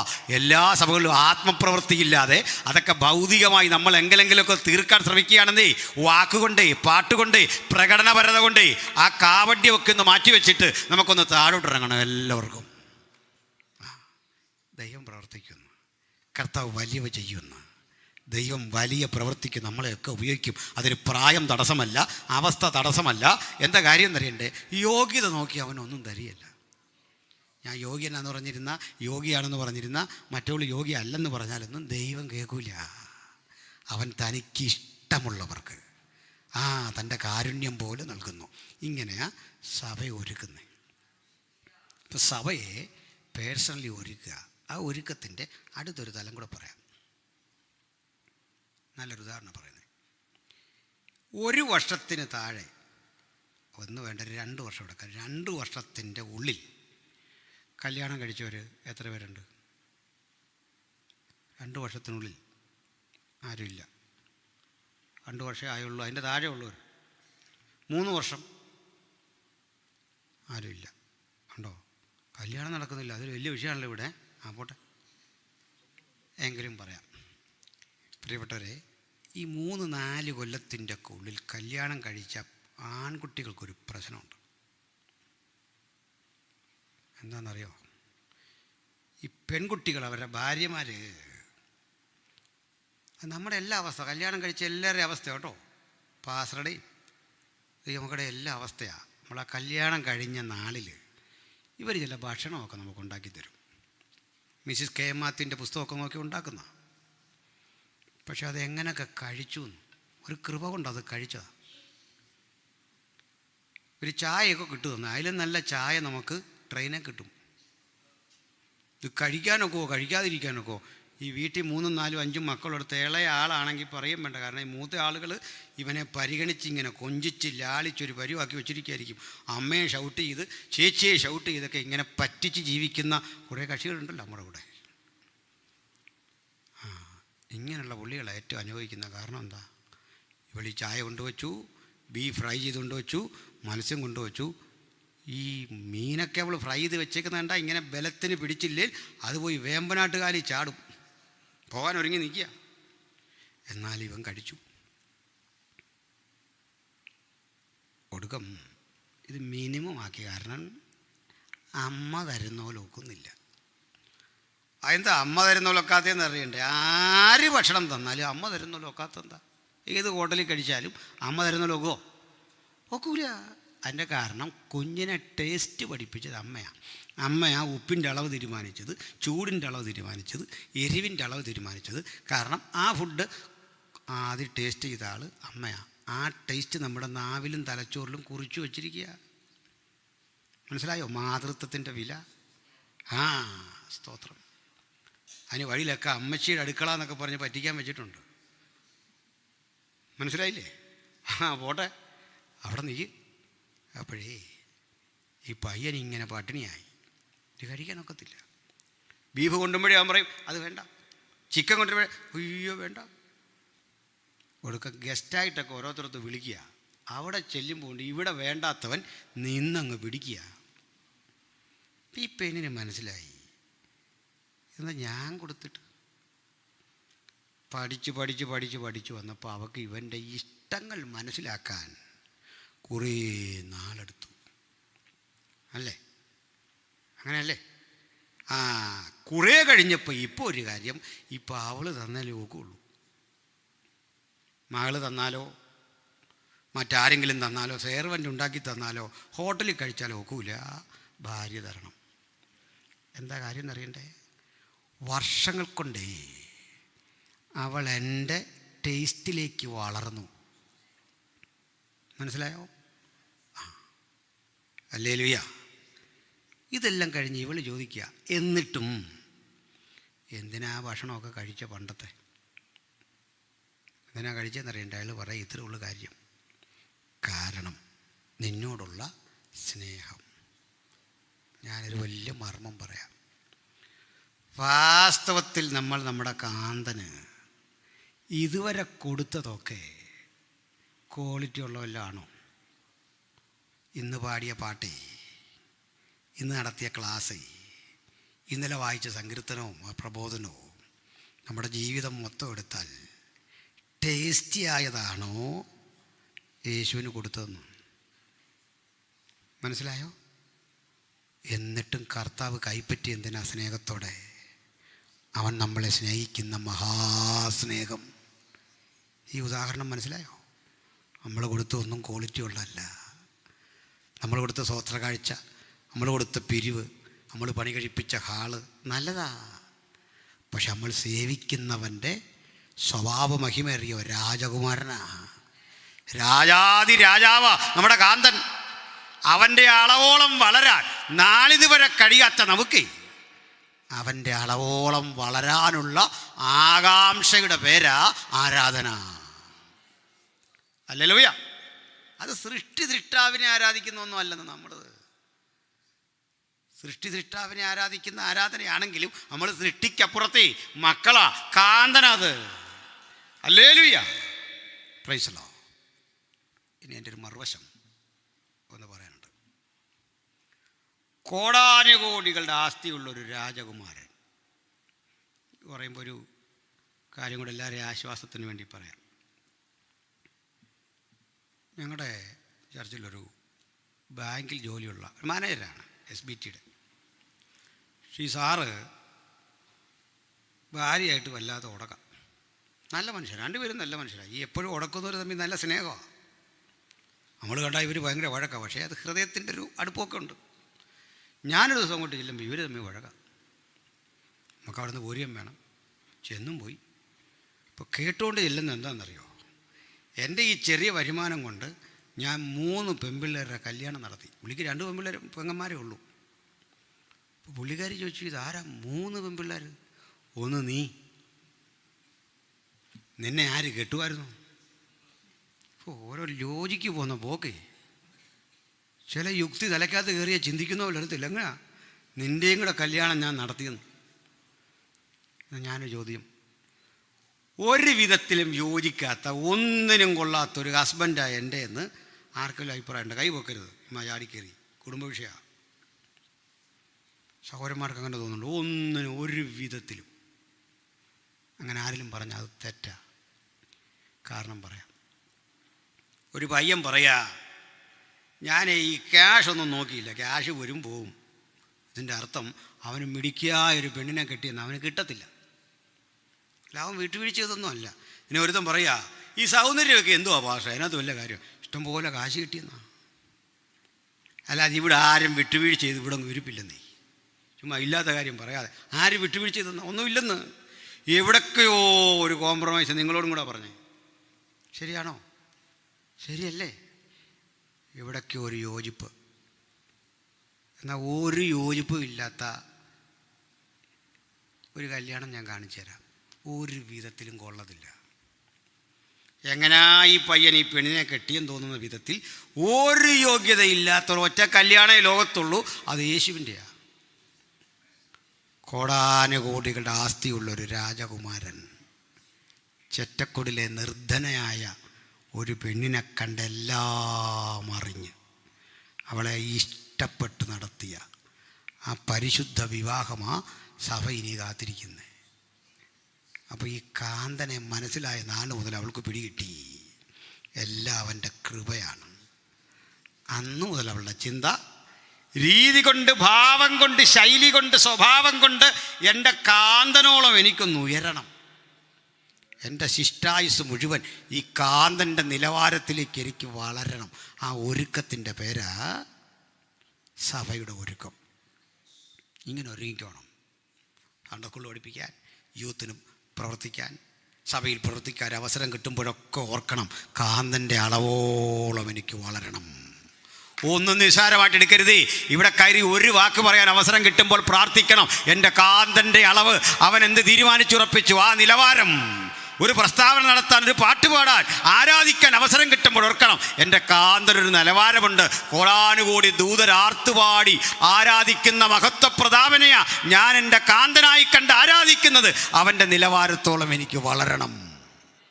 നമുക്ക് പറ്റുമെന്ന്. കാരണം നമ്മളെ അങ്ങനെ ഒരുക്കാൻ കെൽപ്പുള്ള ഒരു വാഗ്ദത്തത്തിന് പരിശുദ്ധാത്മാവ് കൂടെയുണ്ട്. അതിനാ പരിശുദ്ധാത്മാവ് നമ്മുടെ കൂടെ നിൽക്കുന്നത് ബലഹീനതയ്ക്ക് തുണ നിൽക്കാൻ. ഞാൻ കുഴപ്പക്കാരനാണെന്ന് അവനറിയാം, നിങ്ങൾ കുഴപ്പക്കാരാണെന്നറിയാം, തികയാത്തവരാണെന്നറിയാം. നമ്മെ തികവോടെ നേരെയാക്കാൻ ഭാഗത്തിന് തെറ്റിപ്പോകുമ്പോഴൊക്കെ ബാലശിക്ഷ തന്ന് നമ്മെ ക്രമീകരിക്കാൻ. അടി നമുക്കിട്ട് കിട്ടുമെന്ന്. അടി തരുന്ന എന്തിനാ? പറയാം. ഈ കുഞ്ഞുങ്ങളെ തല്ലിയിട്ട് നമ്മളിഞ്ഞ് പോന്നു. വൈകിട്ട് ചപ്പാത്തി കഴിക്കാൻ എടുക്കുന്നതിന് മുമ്പ് അപ്പൻ ആദ്യം ചെയ്യുന്നത് എന്താണെന്നറിയണ്ടേ? തല്ലിയ മോനെ അടുത്ത് വിളിക്കും, അവൻ്റെ മുറിവിലേക്കൊന്ന് തഴുകും. എന്നിട്ട് അപ്പൻ ഒരളവ് ഭക്ഷണം ആ വായിൽ വെച്ച് കൊടുക്കും. എന്തിനാ? അപ്പന് കഴിക്കാൻ വയ്യ, അല്ലെങ്കിൽ സ്വർഗത്തിലെ അപ്പനും അങ്ങനെ എപ്പോഴൊക്കെ അവൻ ശിക്ഷിക്കുന്നു അന്നൊക്കെ വലിയൊരു ആനന്ദം നമ്മുടെ ജീവിതത്തിൽ ലഭിക്കത്തക്ക വിധം ആ കരം കൊണ്ട് അവൻ നമ്മെ തഴുകിക്കൊണ്ടിരിക്കും. അതിന് സഹായിയായി നിൽക്കുന്ന ആളാ ദൈവത്തിൻ്റെ പരിശുദ്ധാത്മാവ്. നമുക്ക് അവൻ്റെ ആത്മാവിനെ പ്രാപിക്കണം, അവൻ്റെ വരവിനായി കാത്തിരിക്കണം. ഭൂലോകം പാടും പോയി ഈ നാഥനെപ്പറ്റി പ്രസംഗിക്കണം. അതിന് വിളിക്കപ്പെട്ടവരാ നമ്മൾ. ആ സഭ അങ്ങനെ ഒരുങ്ങുമ്പോൾ നനയാത്തൊരു നിമിഷത്തിൽ നമ്മളൊരു ശബ്ദം കേൾക്കും. ആ ശബ്ദം ആ കാഹളം. ആ കാഹളത്തെ നാഥം കേൾക്കുമ്പോൾ രണ്ട് കാര്യങ്ങൾ: ക്രിസ്തുവിൽ മരിച്ചവർ അക്ഷയരായിട്ടുയർക്കും, ജീവനോടെ ശേഷിക്കുന്ന നമ്മൾ രൂപാന്തരപ്പെടും. ഇപ്പം സ്വാഭാവികമായിട്ടൊരു ചോദ്യം, ഇന്ന് മരിക്കുന്നവർ എവിടാ? അത് ക്രിസ്തുവില്ല. എവിടാണെന്നൊരു ചോദ്യത്തിലൊരു പെശകുണ്ട്. എന്താണെന്നറിയണ്ടേ? ഈ സ്പേസ് വേണ്ടത് മാറ്ററിനാണ്. പിടികിട്ടിയോ? ഈ പുസ്തകം വെക്കാനൊരു സ്ഥലം വേണമെന്ന്. ഇങ്ങനെ ഈ പുസ്തകം ആത്മാവാണെന്ന് വെക്കുക, ഇത് വെക്കാൻ സ്ഥലമൊന്നും വേണ്ട. മനസ്സിലാകുന്നോ? നമ്മളെ ശരീരം വെട്ടിട്ട് ആത്മാവില ക്രിസ്തുവിൽ മറഞ്ഞിരിക്കുന്നത്. ക്രിസ്തുവിൽ മറഞ്ഞിരിക്കുന്നു എന്ന് പറഞ്ഞാൽ വിശ്രാമസ്ഥലം ക്രിസ്തുവിലാണ്. എന്നിട്ട് കാഹളം കേൾക്കുമ്പോൾ മരിച്ചവർ ഉയർക്കുമ്പോൾ ഒരു പ്രത്യേകത പറയാം. 2000 മുമ്പ് മരിച്ച പൗലുസും ഇന്ന് നമ്മളൊരു വിശുദ്ധനെ അടക്കം ചെയ്തെങ്കിൽ അദ്ദേഹവും ഒരുപോലെ ഉയർക്കുന്നത്. അവർക്ക് ഈ നീണ്ട സമയത്തിൻ്റെ മുഷിവ് അനുഭവപ്പെടത്തില്ല. അതെന്താ കാര്യം? പറയാം, ശ്രദ്ധിക്കണം. ഒരു ചർച്ച നടക്കുമ്പോൾ നമ്മൾ മധ്യാകാശത്തിൽ 7 കൊല്ലം ജീവിക്കുമെന്ന് ഇങ്ങനെ പറയല്ലോ. ഞാൻ ആലോചിച്ച്, ഈ മധ്യാകാശത്തിലെ 7 കൊല്ലം എന്ന് പറയുമ്പോൾ കലണ്ടർ മനോരമ തന്നെയാണോ? കാരണം എന്താ? നമ്മൾ പോയെന്ന്, നമ്മൾ മുകളിലെത്തി. ഭൂമി കറങ്ങുന്നതല്ലേ ഒരു ദിവസം. അങ്ങനെ 365 ദിവസമല്ലേ ഈ കറക്കമൊക്കെ ഇവിടെ നടക്കും. സ്വർഗീയ സമയക്രമം വേറെയാണ്. ഭൂമിയൊക്കെ ചെറുതാ. കോടാനുകോടി വർഷങ്ങൾ കഴിഞ്ഞാലും ഭക്തൻ ഇന്നലെ കഴിഞ്ഞ ഒരു ദിവസം പോലെ, രാത്രിയിലെ ഒരു യാമം പോലെ ഉയർക്കും. ജീവനോടെ ശേഷിക്കും നമ്മൾ രൂപാന്തരപ്പെടും ക്രിസ്തുവിനോട് കൂടെ. ആ കർത്താവ് നമ്മളെ കൈക്കൊണ്ട് നമുക്കൊരു സെലസ്റ്റ്യൽ ബോഡി തരും. സെലസ്റ്റ്യൽ ബോഡിയിലാണ് അടക്കുന്നത്. കാരണം എന്താ? ഉയർക്കുന്നത്. പ്രാകൃത ശരീരം വിതച്ചു, ആത്മശരീരം ഉയർക്കും. ബലഹീനതയിൽ വിതച്ചു, ശക്തിയിൽ ഉയർക്കും. അതായി ശരീരം. ഇനി അതൊത്തിരി പറഞ്ഞാൽ നമുക്ക് നേരം പോകും, നമ്മുടെ വിഷയത്തിൽ ചെന്നെത്തിയില്ല. ഇവിടുന്ന് നമ്മയും കൊണ്ട് നമ്മുടെ കർത്താവ് പ്രകടമായൊരു വരവ്, വിസിബിലിറ്റി ഉള്ളൊരു വരവ്. ഏത് കണ്ണും അവനെ കുത്തി തുളച്ചവരും അവനെ കാണും. ഭൂമിയിലെ ഗോത്രങ്ങളൊക്കെ അവനെ ചൊല്ലി വിലപിക്കും. ആ വരവിന് അവൻ കരുതി വച്ചിട്ടുള്ള സ്ഥലമാണ് ഒലിവുമല. സക്കറിയ പറയുക, അന്നാളിൽ കിഴക്കൊലിവുമലയിൽ അവൻ്റെ പാദം അമരും, ഒലിവുമല 2 പിളരും, ഒരു താഴ്വര സംജാതമാക്കും. എന്ന് നിങ്ങൾ ഈ എസ്ട്രയലോൺ താഴ്വര, അർമ്മഗീതമൊക്കെ കണ്ടാൽ 1000 ഫുട്ബോൾ കോർട്ടിൻ്റെ വലിപ്പമാണ്. അങ്ങ് കിടക്കുകയാണ്, സമതലം പോലെ കിടക്കുകയാണ്. യുദ്ധത്തിൻ്റെ മൂർധന്യ ഘട്ടത്തിലേ നമ്മെ ചേർത്ത് നമ്മുടെ കർത്താവ് ഒലിമതയിൽ പാദമർന്ന് അവിടെ വച്ച് എതിർ ക്രിസ്തു എന്നവനെ വായിലെ ശ്വാസത്താൽ ഉമിണ്ണ് കളയുന്നു. തോൽവി പിണഞ്ഞ അവനെ പിടിച്ചു.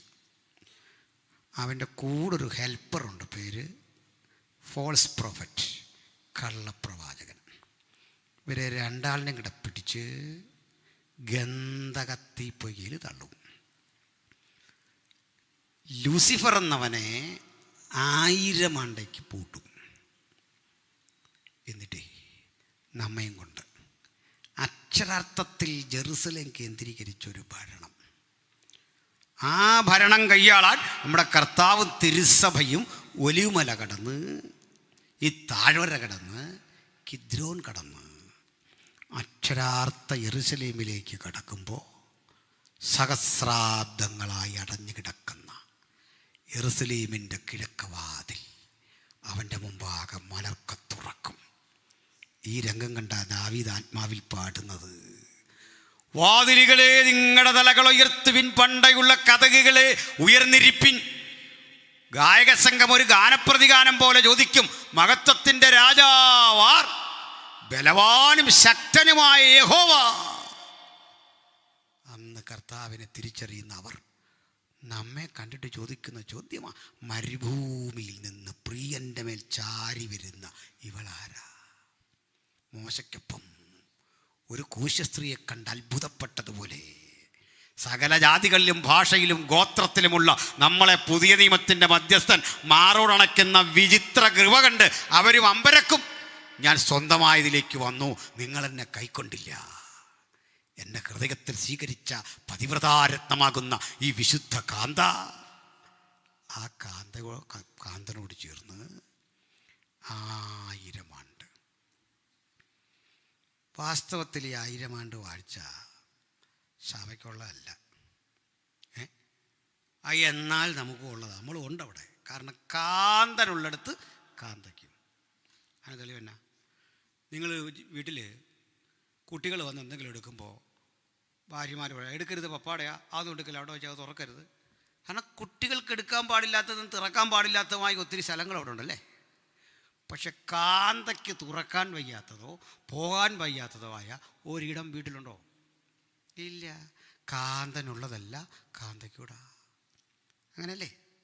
അപ്പോൾ ക്രിസ്തു എവിടെ ഉണ്ട് അവിടെ നമ്മളുണ്ട്. പക്ഷെ നമ്മളോട് പറഞ്ഞൊന്നുമല്ല ഈ 1000 ആണ്ടേ. പാപം ചെയ്യാതിരുന്നെങ്കിൽ ആദമേ, നിൻ്റെ ഒരു ദിവസം ദാണ്ട് ഇങ്ങനെ ഇരുന്നേനെ. അതിനാ 1000 ആണ്ട് വാഴ്ച. ഇനി തീരെ നമുക്കുള്ളതല്ലെന്നും പറയാൻ വയ്യ. മുമ്പേ പറഞ്ഞ പോലെ കോടികളുടെ ആസ്തിയുള്ളൊരു രാജകുമാരൻ, സുന്ദരൻ, സുമുഖൻ.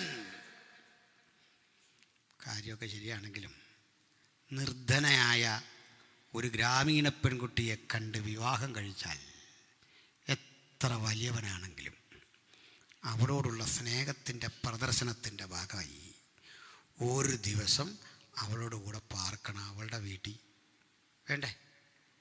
അങ്ങനെ നമ്മൾ ആകുന്ന തിരുസഭയോടൊപ്പം കാന്തനാകുന്ന ക്രിസ്തു നമ്മുടെ കൂടെ ഒരു ദിവസം നമ്മൾ അതുവരെ വസിച്ച നമ്മുടെ ഭവനമായ ഈ ഭൂമിയിൽ പാർക്കുന്നതിൻ്റെ പേരാ 1000 ആണ്ട് വാഴ്ച. സ്വർഗീയ മഹിമയും പ്രതാപവുമൊക്കെ കണ്ട നമ്മൾ ഈ രാജകുമാരനെ കണ്ടിട്ട് പറഞ്ഞു, അയ്യോ നിൻ്റെ പ്രതാപം, അതിൻ്റെ മഹിമ എത്ര വലുതാ, അതുകൊണ്ട് ഈ ചെറ്റക്കൊടിൽ നീ.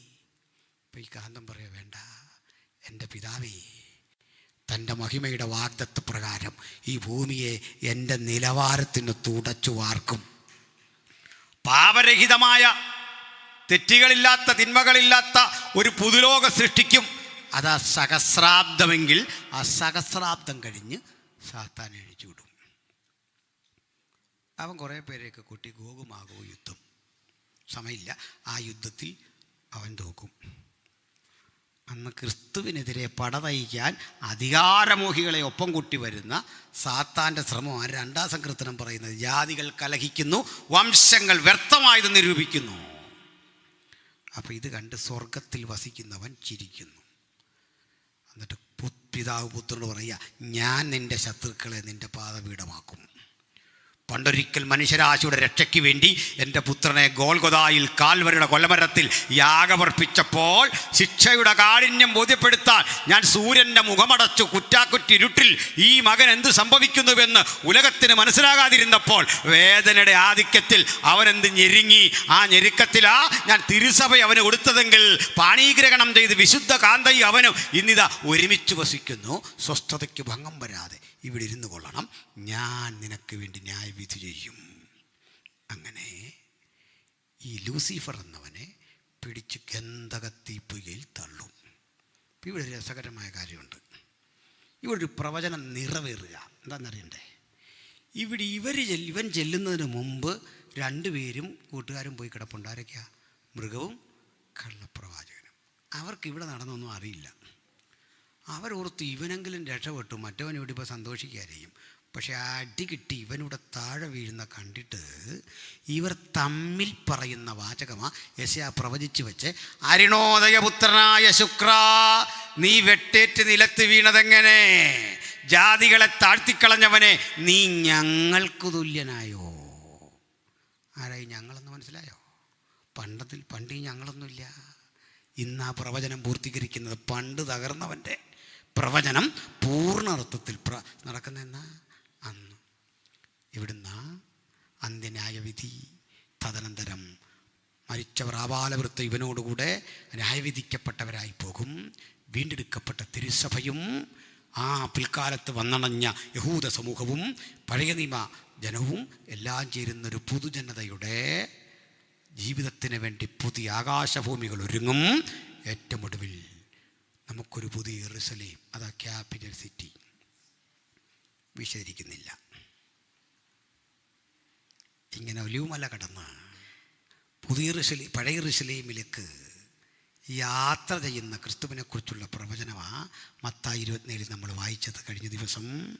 അന്നാളിൽ യഹോവയുടെ നാമത്തിൽ വരുന്നവൻ വാഴ്ത്തപ്പെട്ടവനെന്ന് നിങ്ങൾ പറയും.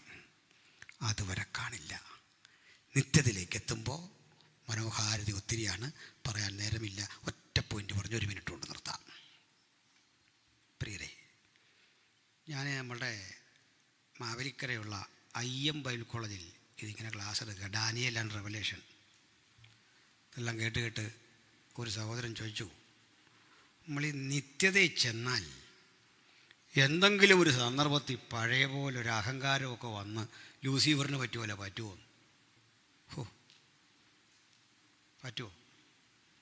പറ്റിയാൽ എന്തു ചെയ്യും പാസ്റ്ററേന്ന് ഞാൻ പറഞ്ഞു. അതോർത്ത് പേടിക്കണ്ട, ഇപ്പം പ്രാർത്ഥിച്ച് ശക്തിപ്പെട്ടോ പറ്റാതിരിക്കാൻ. അത് ഉത്തരവല്ലല്ലോ. ഞാനതിലും പറഞ്ഞു, നാളെ പറയാം. പ്രാർത്ഥിച്ചിട്ട് പിറ്റേന്നൊരു ഉത്തരം പറഞ്ഞു. നിത്യതയിൽ നമുക്ക് അങ്ങനൊന്നും പറ്റിയല്ല. നമ്മൾ ദൂതതുല്യരാകും. അന്നേരം അവൻ പറയാ, ദൂതനാണല്ലോ പണി കാണിച്ച, അപ്പോൾ ദൂതതുല്യരായ നമ്മൾ. എന്നിട്ട് പറയും, ഒന്നും ഓർക്കില്ല, നമ്മുടെ ആളുകളുടെ സ്വഭാവമല്ലേ, നിഗളിച്ചു പോയാൽ എന്ത് ചെയ്യും? അവൻ പറഞ്ഞ ന്യായമാണ്. ഞാൻ പറഞ്ഞില്ല.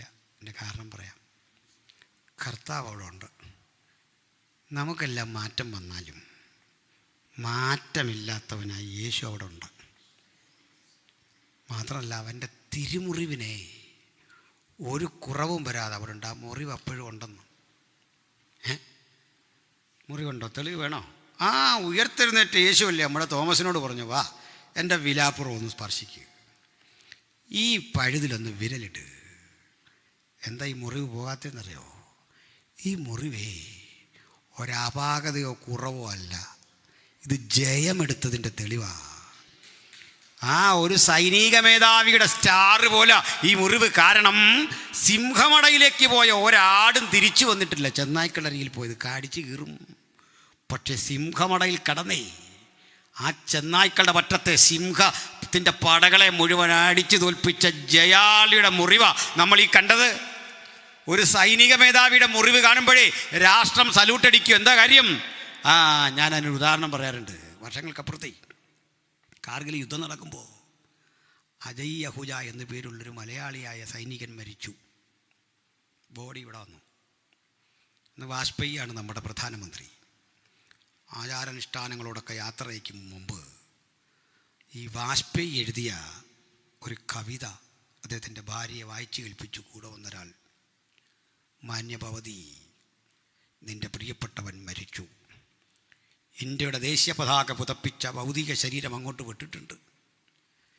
കഴിയുമെങ്കിൽ നീ ആ ദേശീയ പതാകയൊന്ന് മാറ്റി നിൻ്റെ ഭർത്താവിൻ്റെ നെഞ്ച് ഒന്ന് നോക്കണം. ആഴത്തിലൊരു മുറിവ് അവിടെയുണ്ട്. ആ മുറിവ് പുറത്തായിരുന്നെങ്കിൽ ഞാൻ ഈ കുറിപ്പെഴുതുമായിരുന്നില്ല. ആ മുറിവ് നെഞ്ചിലാണ്. അതിൻ്റെ അർത്ഥം പാകിസ്ഥാനികൾ നമുക്ക് നേരെ പാഞ്ഞു വന്ന് തിരതുപ്പുന്ന തോക്കുകൾ കൊണ്ട് ആക്രമണത്തിനടുക്കുമ്പോൾ പിന്തിരിഞ്ഞോടിയെങ്കിൽ ആ മുറിവ് പുറത്താകുമായിരുന്നു. പക്ഷേ അവരായുധത്തിൻ്റെ മുമ്പിൽ നിന്നെയോ മക്കളെയോ അല്ല ആ സൈനികൻ ഓർത്തത്. 110 കോടി, അന്ന് ഇന്ത്യൻ ജനസംഖ്യ 110 കോടി ആളുകളെ രക്ഷിച്ച മുറിവാ ആ മുറിവ്. അതിലേക്ക് സല്യൂട്ടടിച്ചുകൊണ്ട് അദ്ദേഹം ഈ കവിത അവസാനിപ്പിക്കുമ്പോൾ നിന്നവരെല്ലാം ഉച്ചത്തിൽ ഭാരതമാതാ കീ ജയ് എന്ന് പറഞ്ഞ് അലറുകയാണ്. ആ വാക്കിൻ്റെ തീപ്പൊരി സ്പർശം അതാണെങ്കിൽ യേശുവിൻ്റെ 5 മുറിവിലേക്ക് നോക്കിയിട്ട് പറയാം, ഞങ്ങളെ രക്ഷിച്ചത്, ഞങ്ങളെ വീണ്ടെടുത്തത് ആ മുറിവാ. അവിടെ ചെന്നിരുന്നൊക്കെ ഈ നികള മനോഭാവമൊന്നും വരില്ല. അഥവാ വന്നാലേ അവൻ ഈ കരമുയർത്തി നമ്മളെ ഒന്ന് കാണിച്ചാൽ നമുക്ക് മനസ്സിലാക്കും, നീ ഇവിടെ വരെ വന്നതേ നിൻ്റെ യോഗ്യതയല്ല, ഈ മുറിവാണ് നിന്നെ ഇവിടെ വരെ കൊണ്ടുവന്നത്. ഒന്ന് പറഞ്ഞു നിർത്തട്ടെ സഹോദരങ്ങളെ, നമ്മുടെ കുഞ്ഞുങ്ങളൊക്കെ ഇവിടെ പാട്ട് പാടും, നമ്മളെല്ലാം പാടും. ഇവിടുന്ന് പാടുന്ന പല പാട്ടും സ്വർഗത്തെ പറ്റിയല്ലേ. നീതി സൂര്യൻ വരുന്നതും കാന്തനെ കാണുവാൻ ആർത്തി വളരുന്നതും കർത്താവ് താൻ പ്രധാന ദൂതൻ്റെ ശബ്ദത്തോടെ വരുന്നതും ഇതൊക്കെ പാടും. ഈ പാട്ടൊന്നും സ്വർഗത്തിൽ ചെന്നാൽ വേണ്ട. വേണോ? പിന്നെയും പാടും അതുമല്ലോ, ഇല്ലെങ്കിൽ ചെന്നല്ല. പക്ഷെ സ്വർഗത്തെ എന്നും ഇങ്ങനെ ത്രസിപ്പിച്ച് നിർത്തുന്നൊരു പാട്ടുണ്ട്. സ്വർഗീയ ജീവജാലങ്ങളെയും ആവേശഭരിതരാക്കുന്നൊരു പാട്ടുണ്ട്.